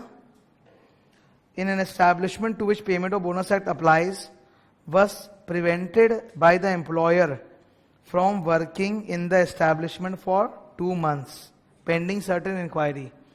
तो उसको एक बार इन्होंने 2 महीने के लिए सस्पेंड कर दिया क्योंकि उनको शक था कि कुछ गड़बड़ कर रहा है, इसे 2 महीने के लिए सस्पेंड कर दिया। पर बाद में जब जांच हुई तो पता चला कि नहीं वो बेकसूर है, तो वापस ले लिया। बोनस मिलेगा कि नहीं मिलेगा? मिलेगा। बोनस मिलेगा कि नहीं मिलेगा? मिलेगा। आगे, since there were no adverse findings X was reinstated in service later when the bonus was to be paid to other employees, the employer refuses to pay bonus to X even though he has worked for the remaining 10 months। भाई 10 महीना काम किया है, मतलब more than 30 days मिलना चाहिए। referring to examine whether validity of employer's refusal invalid। बोला employer जो मना किया सही किया क्या? ना, गलत, invalid। he will get bonus। Correct है। मेरे से पूछा examine the validity of employer's refusal, invalid, मिलेगा bonus, he will get bonus. सही है। आगे 10.10 पे देखो क्या दिख रहा है, मिनिमम एंड मैक्सिमम। अगले पेज में 10.11 पर आओ। 10.11 में ऊपर से सब हो गया लेकिन नीचे एक टॉपिक है जो नहीं हुआ है, मिला सबको? 10.11 में एकदम नीचे एक टॉपिक है जो नहीं हुआ है ना, नाम क्या है? Deductions from bonus. क्वेश्चन पूछा है वहीं पे नीचे छोटा सा, can any amount be deducted from bonus? हाँ मैं बता रहा हूं, 2 सुनो इधर। हम लोग की कंपनी में नियम है कि हम लोग बोनस अप्रैल महीना में देंगे। कब देंगे? साल खत्म हुआ मार्च में, तो 31 मार्च में अकाउंट्स बन के रेडी हो गया, अकाउंट से gross profit, available surplus, allocable surplus निकल गया, फिर बोनस कैलकुलेट करके दे देते हैं। तो कौन सा महीना में देते हैं? अप्रैल महीना। लेकिन कुछ वर्कर लोग हैं, वो आके बोले कि देखिए हम लोग तो बंगालीज हैं, हमारा दुर्गा पूजा में मेन होता है, तो हम लोग को आप पूजा के टाइम पे बोनस दे दीजिए। तो उन लोग को पूजा के टाइम पे एक बार थोड़ा बहुत अमाउंट बोनस दे दिया गया, ठीक है, दे दिया गया ऑलरेडी, पूजा के टाइम पे थोड़ा बहुत अमाउंट दे दिया।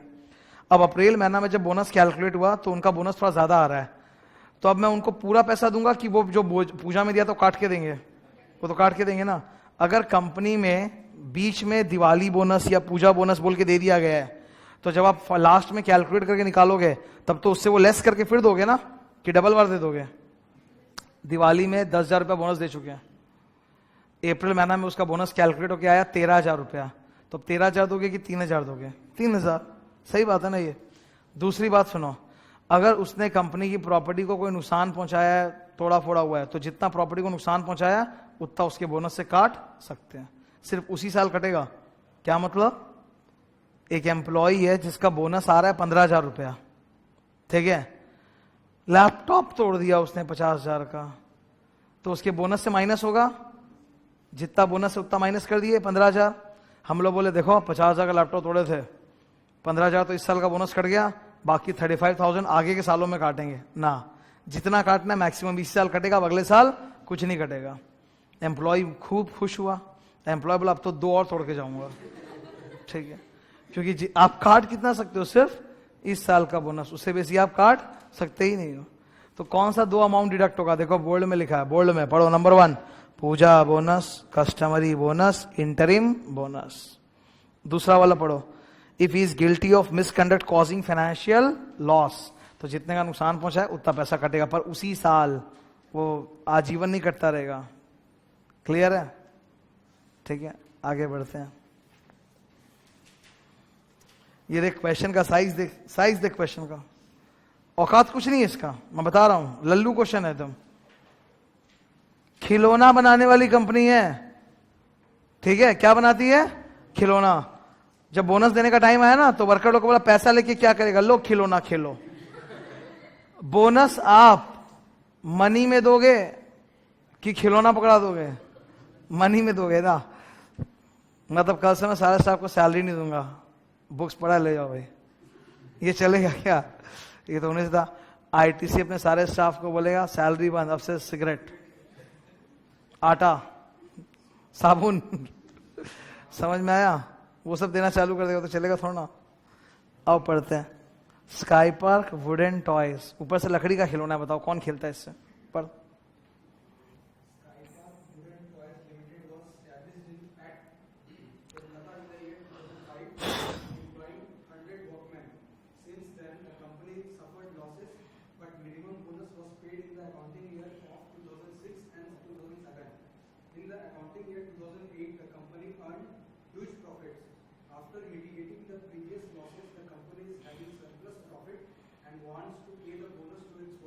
अच्छा कंपनी है, बोनस देना चाहता है। 2 sky park wooden toys wants legal advice on the following issue, तो तुमसे एडवाइस मांग रहा है। Number 1, how much minimum and maximum bonus may be paid? ए राम, 8.33% एंड 20%।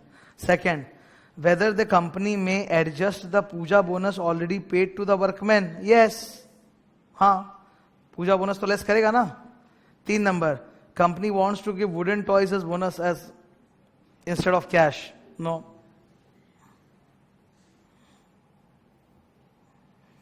कितना सिंपल सवाल था और आंसर का साइज देखो। अगले पेज में 2 क्वेश्चन दिख रहे हैं। अरे ये दोनों क्वेश्चन सस्ता ग्रेड का क्वेश्चन है, समझ में आया? ये दोनों क्वेश्चन में क्या हुआ, साल के बीच में पूजा बोनस और इंटरिम बोनस दे दिया था, तो फाइनल बोनस देने के टाइम पे लेस हो सकता है कि नहीं? हो सकता है। तो यस, दोनों वही सवाल है एकदम, टिक मारो।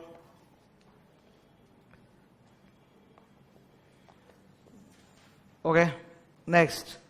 अब एक टॉपिक आया तुम्हारे सामने, क्या लिखा है? Productivity linked bonus. हाँ, इंपॉर्टेंट स्टार। मैं कुछ याद दिलाना चाहता हूं, तुम लोगों में से कई जनों ने कॉस्टिंग की क्लास में हैल्से रोवन स्कीम पढ़ा होगा। कहाँ है?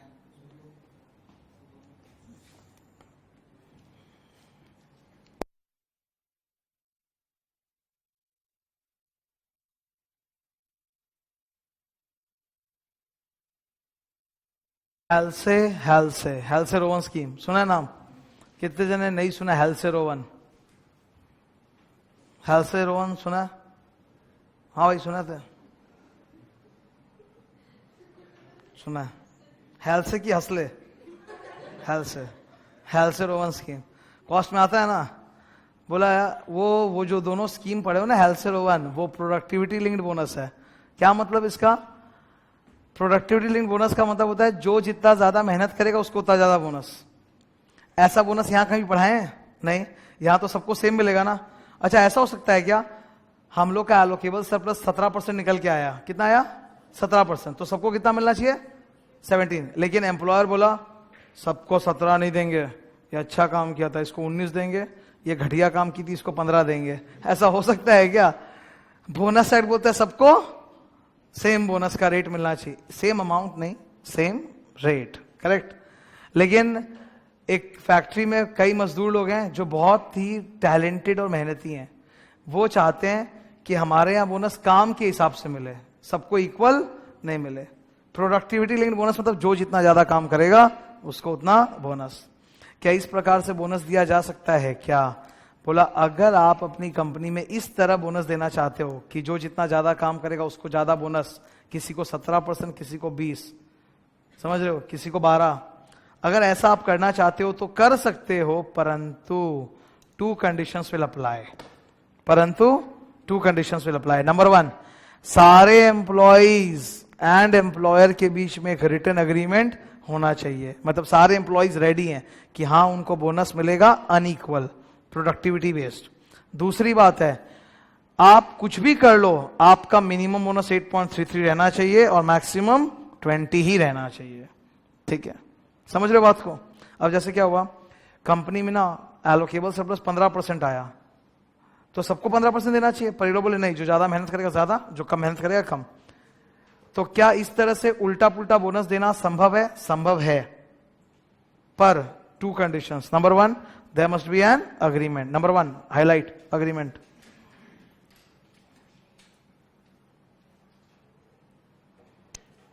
Agreement. Number 2, minimum and maximum bonus. आप अनइक्वल बोनस दे सकते हो, जो ज्यादा काम करेगा ज्यादा बोनस दे सकते हो, पर याद रहे अग्रीमेंट होना चाहिए और मिनिमम मैक्सिमम बोनस का प्रोविजन फॉलो करना पड़ेगा, ठीक है? क्वेश्चन पढ़ो। इस क्वेश्चन में जो एम्प्लॉइज है ना सटकेले हैं, ठीक है? एम्प्लॉय लोगों ने अग्रीमेंट में लिख दिया कि अगर लॉस हुआ तो बोनस नहीं लेंगे, पर प्रॉफिट हुआ तो 30% लेंगे। ये चलेगा क्या? It has to be between minimum and maximum. पढ़ो question.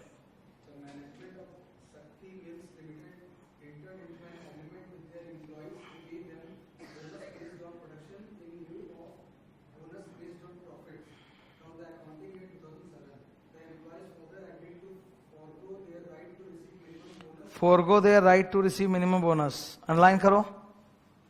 Forgo their right to receive minimum bonus. Forgo मतलब होता है सैक्रिफाइस। बोले मिनिमम नहीं चाहिए हमको, कैसे नहीं चाहिए? देना पड़ेगा। आगे 25% चलेगा क्या? ना। Is such an agreement valid? No, void.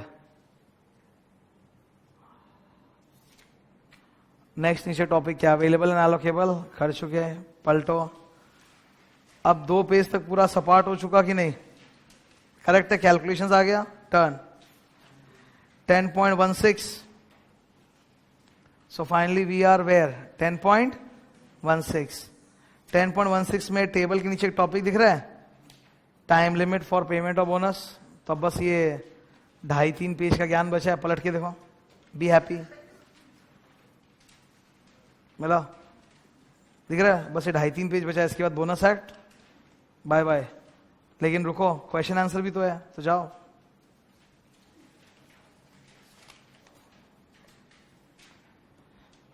Question answer start करें? हाँ,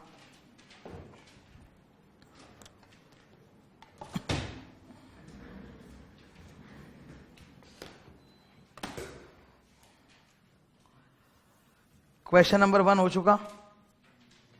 2 हो चुका, 3 होगा, आओ, नहीं होगा, ओ ये तो चालू ही 2 3 से हुआ था ना, तो 2 और 3 हो गया, 4 अभी नहीं हो सकता, hold, 5 during the financial year Ram was a temporary employ, temporary को मिलता है कि नहीं, हाँ, in Ayurved products private limited and drawing a salary of 6,000, 21,000 से कम है, on the basis of charge of violent behaviour, अरे तो वायलेंट निकला रे, फ्रूट नहीं मिलना चाहिए पर पढ़ते हैं, on the basis of violent behaviour within premises he was prevented from working in company for 60 days pending inquiry, since there was no adverse conclusion against him he was reinstated, पता चला उसने कोई violence नहीं किया था, उसने तो मच्छर मार रहा था वैसे, ठीक है, मच्छर के साथ violence is not regarded as violence, तो वापस रख लिया गया 2 महीने बाद उसको, तो मिलेगा कि नहीं मिलेगा, मिलेगा, he worked for the remaining 10 months, अरे तो रिपीट आ गया, रे 2 महीना हटाया 10 months रख लिया, तो इसको मिलना चाहिए ना, यस यस लिख दो यस। क्वेश्चन 6 डन, 7 नहीं हो सकता, 8 फिर से बुलेट आ गया, number 1 apprentice no, dismissed employ reinstated yes, temporary workman yes, building खेल रहा है यस, हाँ, क्वेश्चन नंबर 10 9 नहीं हो सकता, अभी नहीं हो सकता, मतलब मैंने पूरा थोड़ा पढ़ाया, थोड़ा बाकी भी तो है ना, ये राम 17 तक क्वेश्चन है, कोई बात नहीं, होता है ऐसा, 10 हो गया कि मैंने बोला इसलिए हो गया, मतलब पढ़ा दिया था क्या, 11 नीम बहेड़ा टेक्सटाइल्स, ये नीम बहेड़ा राजस्थान में एक जगह का नाम है, ठीक है, Neem Baheda textiles limited has 3 separate units at 3 separate places, बहुत अच्छी बात है, every unit of the company prepares and maintain separate balance sheet PLA, तेरा तो सॉल्व हो गया आंसर, बोला हर यूनिट सेपरेट बनाता है, तो फिर कॉम्पोजिट नहीं है, one of the unit is incurring continuous losses and hence bonus is not paid to the employees, सही बात, decide whether the employees of the bonus can claim bonus on the ground that the unit incurring loss is a part of one single establishment, no,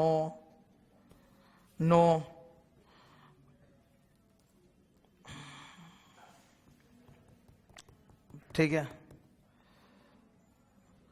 है no, क्या उनको एक साथ combine कर सकते हैं, नो, पर कम से कम 8.33 तो देंगे, देखो no full stop, they will get 8.33%,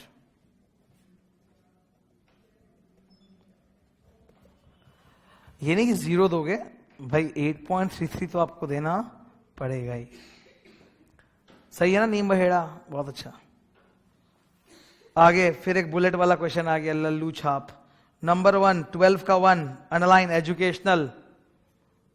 educational not for profit, no, school college किस लिए होता है, नॉट फॉर प्रॉफिट, बिना फीस के पढ़ के आए हूं स्कूल कॉलेज से, ठीक है, इसीलिए वहां पे बोनस एक्ट अप्लाई नहीं करता।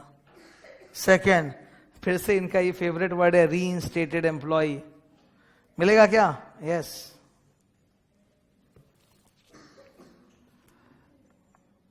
ये क्लियर है। अच्छा एक बात सुनो, 12 महीने का मिलेगा कि जितना पीरियड काम किया उतने का, तो जिस पीरियड वो डिसमिस किया गया था, सपोज 12 महीने में से 2 महीना डिसमिस था, तो उसको सैलरी तो 10 महीने की मिलेगी ना, 2 महीने की तो नहीं मिलेगी, तो उस 2 महीना पे बोनस नहीं है, पर 10 महीना पे तो बोनस है, तो he will not gate bonus for the period of dismissal, but जितना पीरियड ही हैज वर्कड उसका बोनस मिलेगा। करेक्ट है ये बात, 13 भी नहीं हो सकता। 14 लो, फिर से bullet, number 1 retrenched employ, yes, देख फिर से देख dismissed employ with back wages reinstated, yes, एकदम रिपीट टाइप क्वेश्चन है, क्लियर है। 15, question 15, Akshay is an employ, Akshay पागल हो गया, अक्षय पागल हो गया भाई, दिवाली बोनस बोल के उठा लिया था, फाइनल बोनस के टाइम पे जब उसका दिवाली बोनस काटा गया ना, तो बोला काटा कैसे, काट सकते कि नहीं काट सकते, Diwali bonus, Puja bonus, entry bonus, customer bonus काट सकते हैं ना। अक्षय पागल हो गया, अक्षय बोलता सूट करेगा, केस करेगा, कर ले जा, लॉ में लिखा हुआ है भाई, बीच में अगर दिवाली बोल के दिए हैं तो माइनस करेंगे, पढ़ो अक्षय को।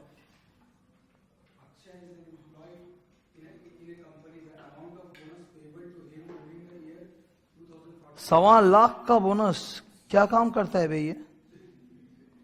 1.25 लाख का बोनस तो आ ही नहीं सकता। आ पाएगा 1.25 लाख का बोनस? मैं याद दिला दूं सबको, एलिजिबिलिटी के लिए सैलरी कितनी होती है? हाँ, और उसमें भी बोनस कंप्यूटेशन के लिए कितना होता है बे? 7,000। ओके, तो साल भर में बोनस कितना मिलता है? Max to max 20% of 7,000 into 12, 7 into 12 84,000, 84,000 का 20% 16,800, 84,000, 16,800। तो 16,800 से ऊपर तो मिल ही नहीं सकता। इसको 1.25 लाख कैसे दे दिया? तो मैं क्वेश्चन के साथ बहस नहीं करूंगा, मान लेते हैं हाँ ठीक है। एग्जाम में आया तो वहां पे थोड़ा लड़ाई बगावत करना चालू कर देंगे। एग्जाम में आया हुआ क्वेश्चन है, तुम सोचो मई 16 में, ये मई 16 सीए इंस्टीट्यूट का क्वेश्चन है। तो जो एग्जामिनर सेट किया होगा उस दिन उसका मूड सही नहीं था। 1.25 लाख का बोनस, बाबा ज्यादा सही होगा। The company deducted 25,000 against Diwali bonus. ठीक है, सही है। Already paid to him during the said year and then paid the remaining. Akshay files the suit against the company.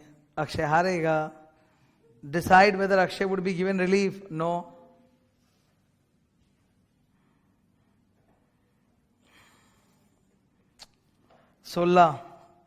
सोलह में वही एम्प्लॉइज जो है ना बहुत ज्यादा मोटिवेटेड और टैलेंटेड टाइप के हैं, बोले प्रोडक्टिविटी लिंक्ड बोनस देंगे। कितना प्रोडक्टिविटी लिंक्ड? याद है ना, हेल्थ से रोवन अनइक्वल बोनस। बोला अगर हम लोग अच्छा काम करेंगे तो 30%, लॉस हुआ तो 0%। चलेगा क्या? नहीं। पढ़ो। इतना लंबा कहानी पढ़ने का हिम्मत खत्म हो जाता है। पढ़ यार कहानी। एक सेकंड रुक जा, तुम पढ़ दो speed.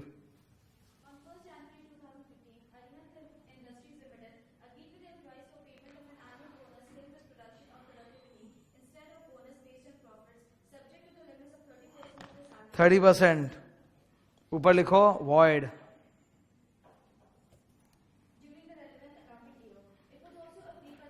They will not claim minimum bonus, void।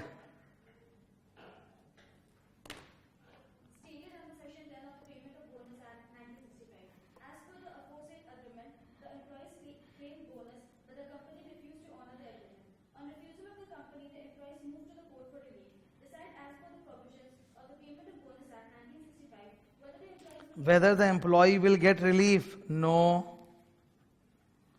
Also decide whether in spite of the aforesaid agreement, whether the employees are still entitled to receive minimum bonus of 8.33%? Yes. Void, void, no, yes. Done? 17। अरे 17 फिर से वही repeat है। 60 दिन निकाला, रख लिया 10 महीना, लिखो रिपीट। शकुआ निकाल दिए 60 महीना के लिए, सॉरी 60 दिन के लिए, फिर वापस रख लिए। 10 महीना काम किया तो बोनस मिलेगा। क्या झटाझट सड़ासट क्वेश्चन आंसर्स, एकदम इजी। अब आओ बैलेंस पोर्शन भी तो करना है ना, वो हम लोग करेंगे लेकिन एक ब्रेक के बाद करेंगे।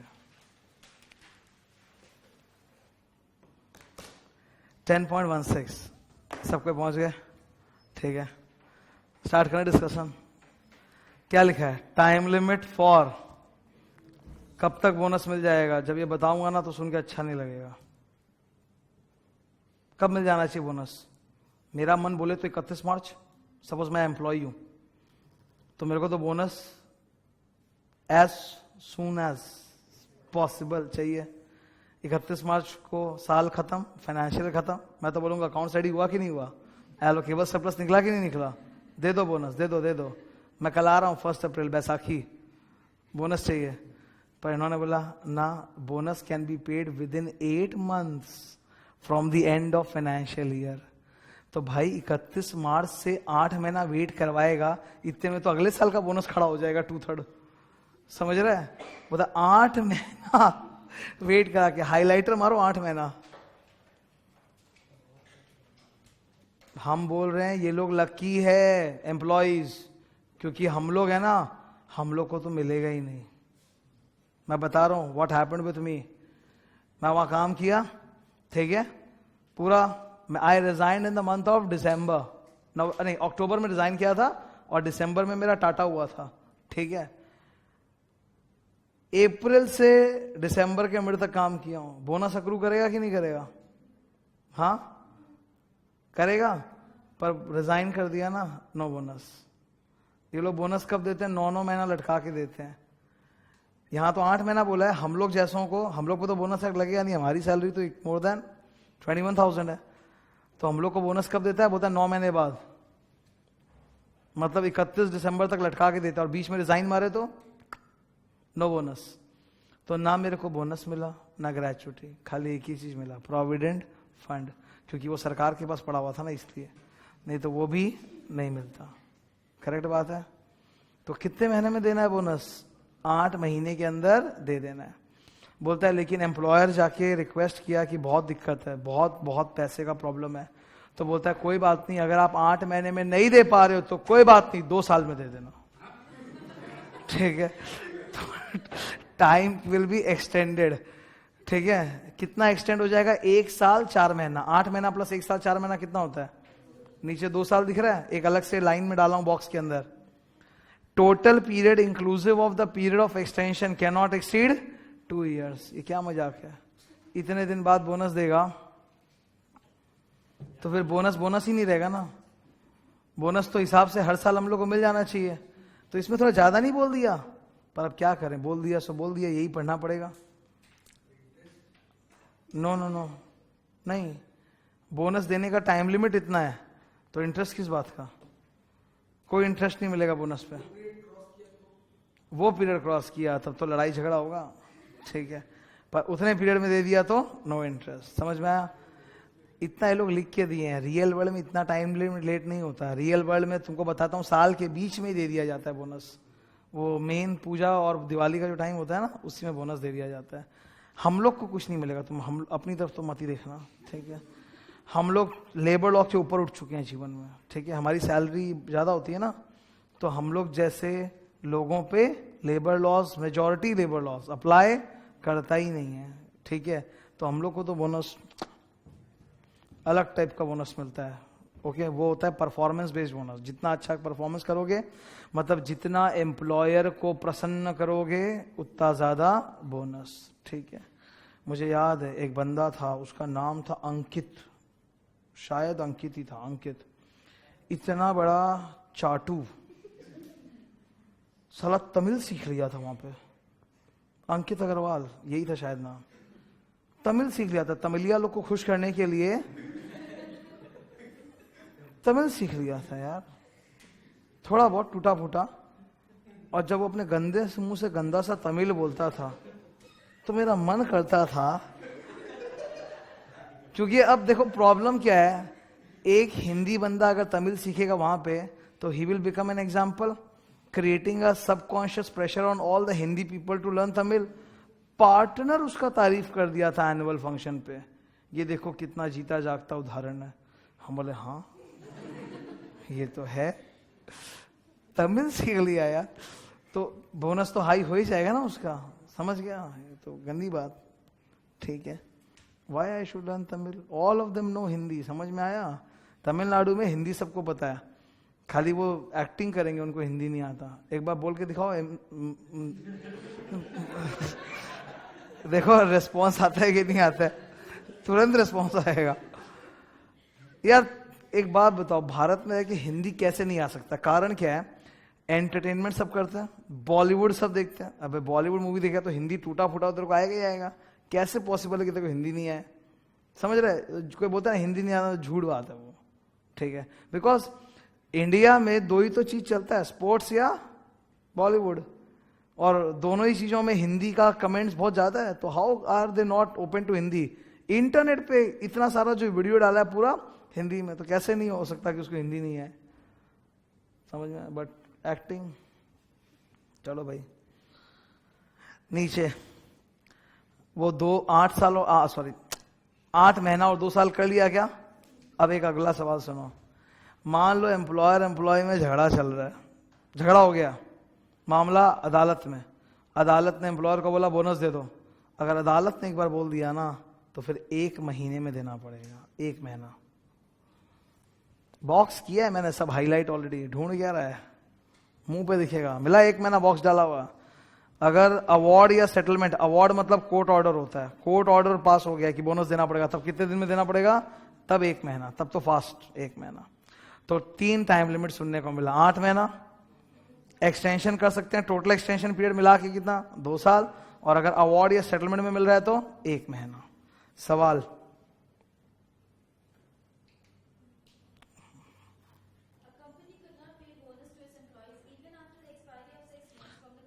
तो 6 महीना हो गया अभी तक नहीं दिया, तो कोई बात नहीं, 2 महीना और है उसमें दे देना, 8 महीना होता है ना। नो, 6 महीने के अंदर तो सू नहीं कर पाएगा ना, 8 महीना बीतेगा तब तो सू करेगा। और उसमें भी अगर एम्प्लॉयर एक्सटेंशन करवा लिया तो तब एम्प्लॉय का सू निकल जाएगा, ठीक है, फिर 2 साल बाद होगा। उसके बाद अगला topic, recovery of bonus. Employer महा शैतान है, दे ही नहीं रहा है बोनस, कुछ भी हो गया दे ही नहीं रहा, तब तो उससे वसूली होगा। और सरकार वसूलती कैसे है, अरेस्ट करके भीतर डालेगी, उसका प्रॉपर्टी अटैच करके बेच देगी, नीलाम कर देगी, उससे जो पैसा आएगा एम्प्लॉय लोग में बोनस बांटा जाएगा। That is called recovery proceedings. नीचे दिख रहा है recovery proceedings, recovery of bonus, certification proceedings. पढ़ो, what is the remedy provided under the act for recovering bonus due but not paid. तो अगर बोनस नहीं मिला तो एम्प्लॉय 1 साल के अंदर ही, कितना, एम्प्लॉय 1 साल के अंदर ही एप्लीकेशन डालेगा और फिर प्रॉपर्टी नीलामी चालू। अंदर पढ़ो, if the bonus is due to an employee under a settlement, award or agreement, he can make an application within 1 year for its recovery to the AG, AG मतलब appropriate government, and AG may issue certificate to the collector, collector जानता है कौन, IAS, to recover the same as an arrears of land revenue। underline करो, arrears of land revenue। arrears of land revenue कैसे recover किया जाता है, property नीलाम करवा के। लिखो, ऑक्शनिंग एम्प्लॉयर्स प्रॉपर्टी,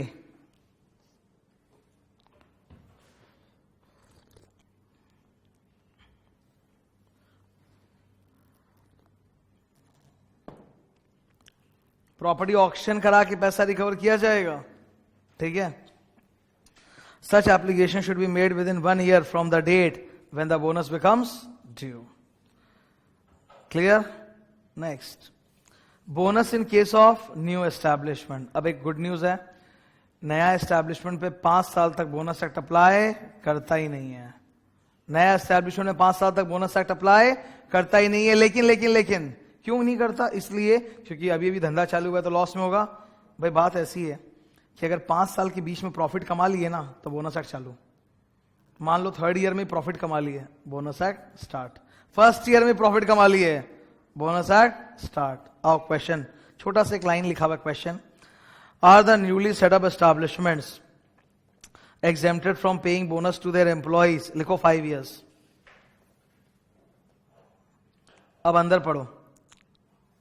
पढ़ो, the newly set up establishment is exempted from paying bonus to its employees in the first 5 years following the year in which the employer starts selling the goods produced or manufactured by him. If however, highlighter, if however the employer derives any profit in any of the first 5 years, he has to pay bonus for that year।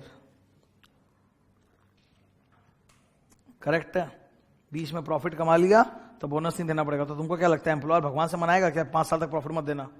उसको तो profit चाहिए ना, दे देंगे bonus, पर profit तो चाहिए अगले को, ठीक है। सेट ऑन सेट ऑफ का कॉन्सेप्ट है ना, वो भी तो पहला 5 साल नहीं लगेगा। जब पहला 5 साल आपको बोनस ही एक्ट नहीं लगेगा तो आप पे सेट ऑन सेट ऑफ का ज्ञान भी नहीं लगेगा। पढ़ो क्या लिखा है, the provisions of set on and set off are not applicable in such cases. Question पढ़ो, could not earn any profit, तो नहीं देगा और क्या। Is it liable to pay bonus? No।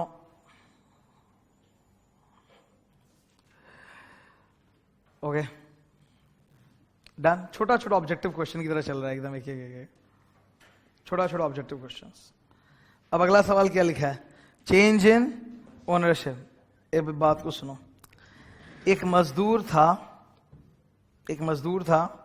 मजदूर का नाम है रमेश, मजदूर है, कारखाना में काम करता है। कारखाने का जो मालिक है ना, कारखाने का, उसने कारखाना बेच दिया किसी दूसरे को, तो एम्प्लॉयर चेंज हो गया, मालिक चेंज हो गया। नया मालिक आके बोलता है कि क्योंकि मैंने ये पूरी की पूरी फैक्ट्री खरीद ली है तो अब ये नया एस्टैब्लिशमेंट माना जाएगा, 5 साल तक बोनस नहीं दूंगा। ये मजाक कर रहा है ना? खाली मालिक चेंज हुआ है, कारखाना तो वही का वही है। वर्कर को 5 साल तक बोनस मिलेगा कि नहीं? वरना तो हर एम्प्लॉयर यही करेगा। 5 साल तक मालिक था रमेश नहीं, 5 साल तक मालिक था अरुण, तो बोनस दिया नहीं। फिर 5 साल के बाद उसने अपनी पत्नी को फैक्ट्री बेच दिया, फिर बोला नया एस्टेब्लिशमेंट माना जाएगा, 5 साल तक फिर नहीं देंगे। फिर पत्नी ने किसी और को बेच दिया, तो ऐसे थोड़ा चलेगा। फैक्ट्री वही की वही है, एक बार ही 5 साल का एग्जाम्पशन मिलेगा। अगर आप बार बार अपनी फैक्ट्री बेचते रहोगे किसी को तो 5 साल का एग्जाम्पशन मिलने वाला नहीं है। सिंपली बिकॉज ओनर या एम्प्लॉयर चेंज हो गया, फैक्ट्री वही का वही है। It is not regarded as a new establishment, it is same old establishment. So 5 साल तक दोबारा एग्जाम्पशन नहीं मिलेगा। पढ़ते हैं। Can an establishment be deemed to be newly set up establishment by reason of a change in the ownership? No. खाली बस मालिक चेंज हुआ है, फैक्ट्री तो वही की वही है, तो it's not a new establishment. Bonus मिलेगा, नाम चेंज कर दो कंपनी का, उससे फर्क नहीं पड़ता, फैक्ट्री वही है, बोनस मिलता रहेगा। It will not be regarded as new establishment. Clear है? डन है। अब देखो एक सस्ते ग्रेड का टॉपिक आया है, साइज में बड़ा है, पलट के देखो कितना लंबा लग रहा है ना, 1.25 पेज का। चिंता मत करो, औकात नहीं है इसका। ये क्या है सुनो, मैं बता रहा हूं। झगड़े की सृष्टि। इस साल एम्प्लॉयर बोला एलोकेबल सरप्लस देंगे तुम लोग को 12%। कितना देंगे? एम्प्लॉय लोग बोला पर कमाई तो भयानक हुआ है, हम लोग दिन रात मेहनत किए थे, बहुत गुड्स बना है, बहुत माल बिका है, तो कमाई तो भयानक हुआ है, 12% कैसे? तो एम्प्लॉयर बोला मेरे से बहस करेगा, ये ले अकाउंट्स देख ले अकाउंट्स। तो एम्प्लॉयर वो तो बेचारा अकाउंट समझता नहीं है, उसको तो इतना मालूम है कि प्रोडक्शन बहुत हुआ है तो सेल बहुत हुआ है, तो माल बहुत ज्यादा बिका है तो प्रॉफिट हुआ है। एम्प्लॉयर ने लेकिन अकाउंट्स में क्या घोटाला किया वो तो भगवान ही जाने, और प्रॉफिट कम करके दिखा दिया, इतना कम करके दिखा दिया कि एलोकेबल सरप्लस 12% आ रहा है, इसीलिए 12% बोल रहा है। तो वर्कर लोग दंगे पे उतर के आ गए, यार 12 कैसे 20 मिलना चाहिए था, हम लोग तो 20 का उम्मीद लगा के बैठे थे। तो वर्कर लोग केस कर सकते हैं। कोर्ट एम्प्लॉयर को बोलेगा कि अपना सारा अकाउंट्स इनके सामने रखो और इनको जो जो डाउट्स है अकाउंट्स में बताओ, क्लियर करो। एम्प्लॉयर बोला सेल्स हुआ है सिर्फ 40 तक, वर्कर लोग बोले सेल 40 तक कैसे हुआ, जब माल 2 करोड़ का बना है तो सेल 40 तक कैसे हो सकता है, क्लोजिंग स्टॉक में भी ज्यादा नहीं पड़ा है, क्लोजिंग स्टॉक में भी ज्यादा नहीं पड़ा, 2 करोड़ का माल तो हम लोग बनाया, तो अब सेल 40 तक कैसे? तो एक एक पॉइंट पे क्लैरिफिकेशन देना पड़ेगा। समझ में आ रही बात? Are you clear? दूसरा, अकाउंट्स का ऑडिट कराना पड़ेगा सीए से, अकाउंट्स का ऑडिट कराना पड़ेगा सीए से, ताकि साबित हो कि सही है कि गलत है। एम्प्लॉयर बोला कराया वो ऑडिट, बोला फिर करा, वापस से कराओ एक दूसरे सीए से, कोर्ट इस बार सीए अपॉइंट करेगा। समझ में आ रहा है? तो अकाउंट्स में अगर चोट्टागिरी करेगा ना employer to hide bonus, to show less profit, to pay less bonus, तो ये चलने वाला नहीं है। वर्कर लोग विद्रोह करेंगे, क्लैरिफिकेशन मांगेंगे, एक पॉइंट पे दोबारा ऑडिट कराना पड़ सकता है। Are we clear? केवल एक जगह पे ये हथकंडा नहीं चलने वाला, वो है बैंक। बैंक का अकाउंट्स ऑलरेडी ऑडिटेड है, एम्प्लॉय लोग बहस कर रहे हैं नहीं दोबारा ऑडिट होगा, बैंक वाला दोबारा ऑडिट नहीं कराएगा। बैंक ऑडिट समझते हो किसको बोलते हैं? बैंक के अंदर 5-6 हजार ब्रांचेस है, दोबारा ऑडिट होगा, मजाक चल रहा है क्या? ऑडिट का फीस ही करोड़ों में जाता है। बैंक वाले अगर एक बार अकाउंट्स बना के दे दिए कि ये है तो बस ये है, deemed to be correct, deemed to be accurate, उसका दोबारा ऑडिट नहीं होता। क्लियर है? बैंक ऑडिट सीए लोग करते हैं, बैंक ऑडिट का फीस बहुत ज्यादा होता है और बैंक के ब्रांचेस भी खूब सारे होते हैं। स्टेट बैंक ऑफ इंडिया का आंकड़ा तुम्हारे साथ मैं शेयर कर रहा हूं। स्टेट बैंक ऑफ इंडिया के पास 15,000 ब्रांचेस है, 15,000। इमेजिन करो, और पता है स्टेट बैंक ऑफ इंडिया में 14 जॉइंट ऑडिटर होते हैं, 14 तो जॉइंट ऑडिटर होते हैं और 5,000 branch auditor.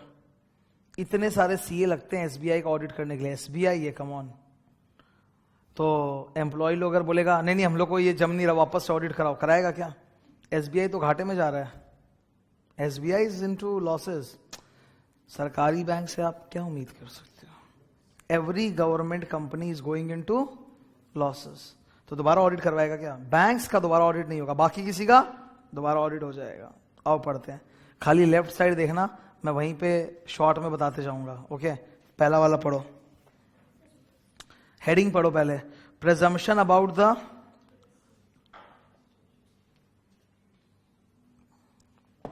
Accuracy of balance sheet. Left side में क्या लिखा है?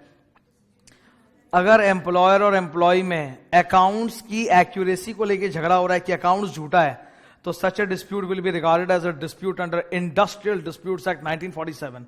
अंडरलाइन फर्स्ट पैराग्राफ के अंदर लास्ट में, इंडस्ट्रियल डिस्प्यूट एक्ट 1947। तो अगर अकाउंट्स को लेके कोई झगड़ा हो रहा है कि अकाउंट्स झूठा है, आपने जानबूझ के कम दिखाया है, तो such a dispute is regarded as industrial dispute. क्या मतलब है इसका? इसका मतलब है कि इंडस्ट्रियल डिस्प्यूट में जो कोर्ट है ना, केस वहीं फाइल होगा। केस कहां फाइल होगा? इंडस्ट्रियल डिस्प्यूट 1947 में जो कोर्ट है उसी में केस फाइल होगा जाके। ठीक है, अच्छा, कोर्ट क्या समाधान देगा? बोलेगा, हे एम्प्लॉयर, आपके एम्प्लॉय को अकाउंट्स पे जिस जिस आइटम पे डाउट हो रहा है पूरा क्लियर कीजिए सबूत के साथ। ठीक है, सेकंड पैराग्राफ में लाइन करो, situation may demand a clarification relating to an item in the balance sheet और P L. In such a situation the trade union और employees may apply to the above mentioned competent authority, it being a party to the dispute. समझ में आया? तो clarification provide करना पड़ेगा। Clarification को highlight करो और लिखो first relief. First relief,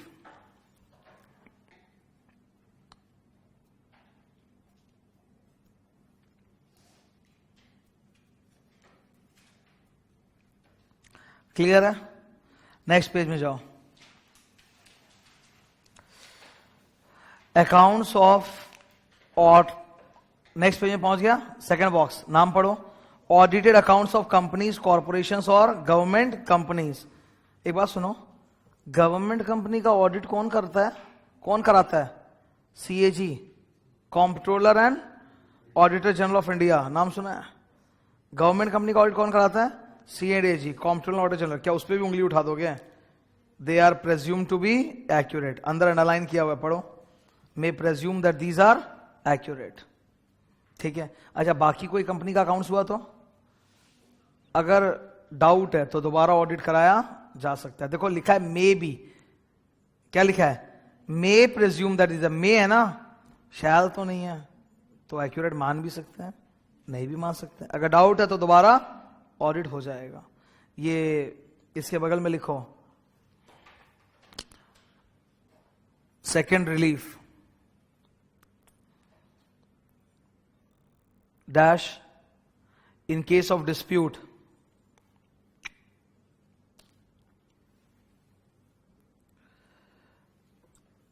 court में ऑर्डर फॉर रीऑडिट।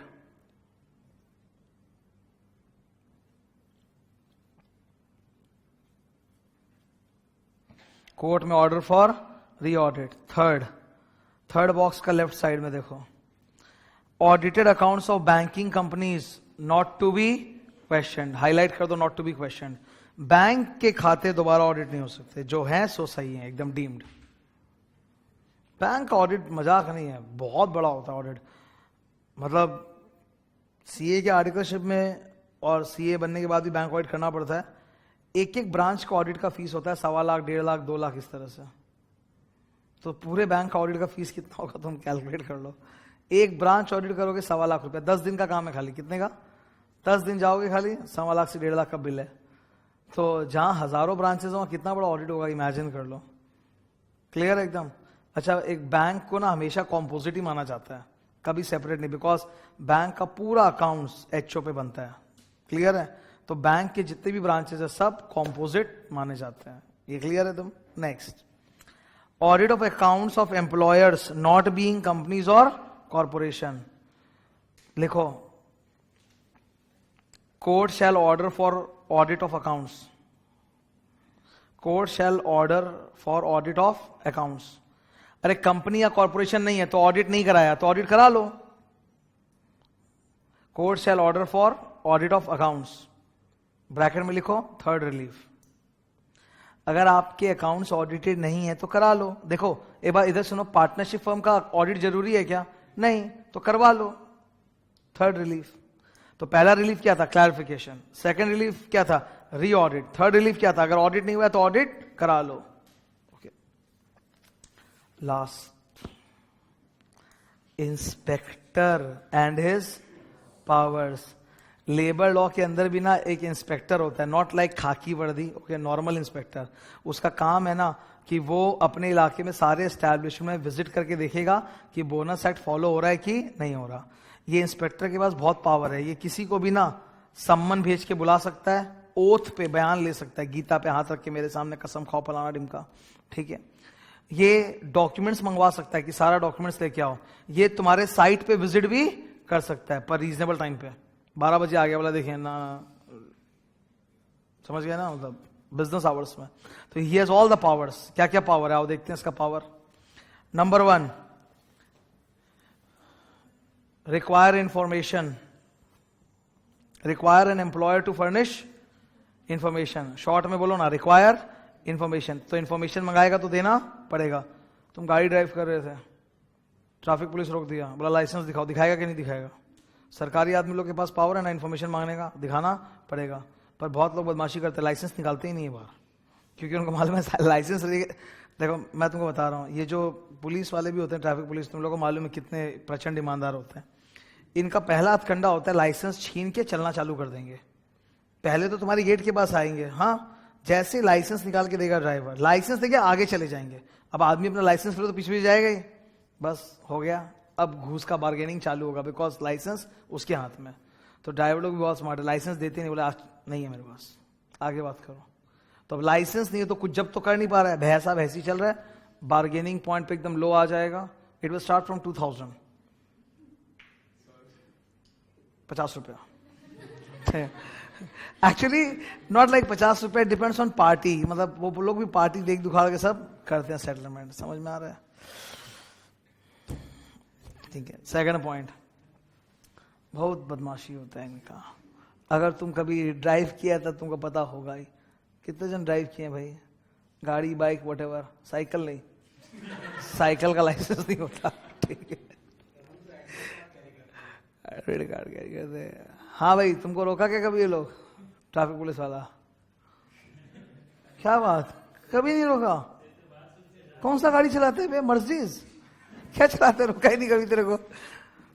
स्कॉर्पियो चलाते हैं। अरे मेरे से गलती हो गया था एक बार। क्या होता है, ड्राइव कर रहे थे तो वो फ्लाईओवर नहीं होता क्या, उल्टा डांगा के ऊपर फ्लाईओवर है, तो वो ऐसे है ना पूरा ऊपर की तरफ, तो ऊपर की तरफ गाड़ी जा रहा है। अब सनरेज जोर का सामने आ रहा है, तो वो ट्रैफिक पुलिस सामने आके खड़ा हो गया, मेरे को दिख नहीं रहा, चलाए जा रहा। फिर वो फाइनली बम मारा, तब रोका, ठीक है।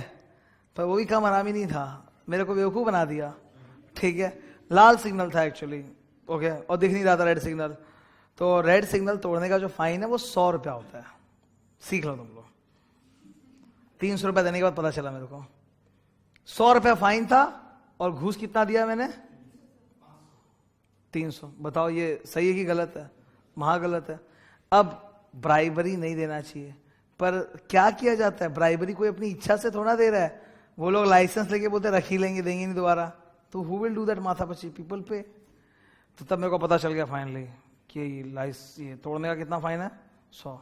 उसी दिन 2 बार ये हुआ था मेरे साथ, सेम डे। मैं ड्राइव कर रहा था, उल्टा डांगा, फिर MG रोड में भी एक पकड़ लिया।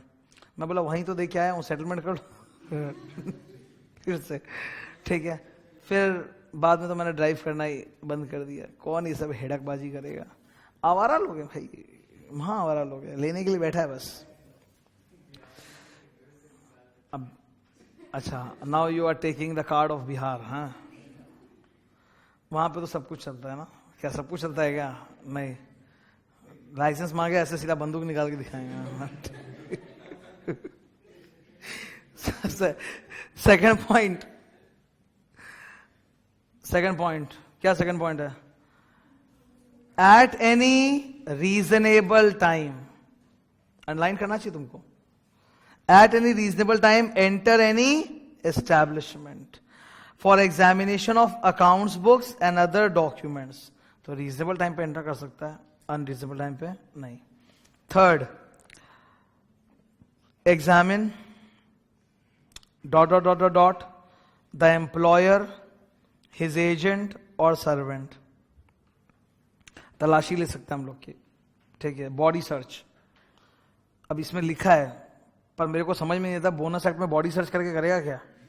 मतलब बोनस एक्ट का सर्च हो रहा है, बॉडी सर्च का बात ही कहां से आया, पता करेगा। ठीक है भाई। नंबर डी, मेक कॉपीज, मतलब वो जो हमारे बुक्स ऑफ अकाउंट्स है ना उसका जेरोक्स कॉपी लेके रख सकता है। Number 5 etcetera.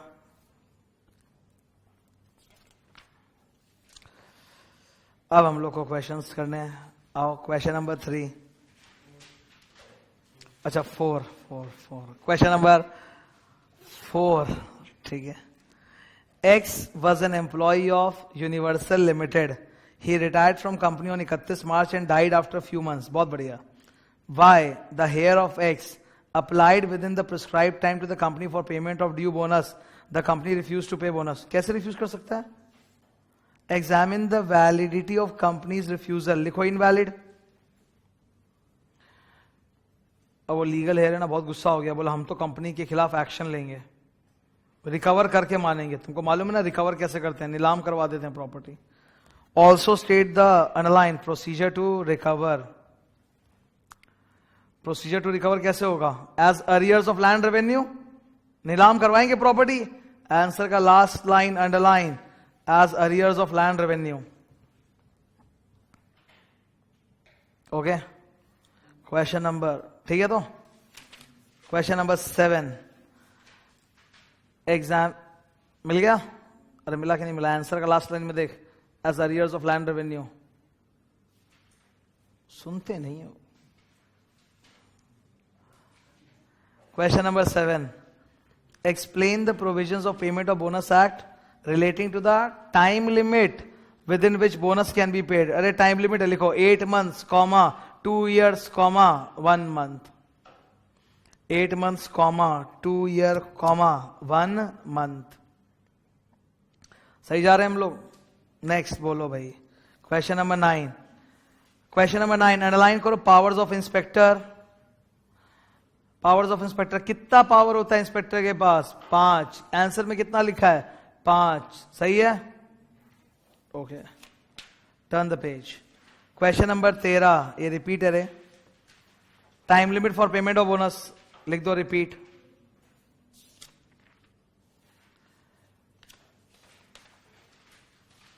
समाप्त होता है bonus act. Okay, so bonus act is over. Now we have only got 2 chapters।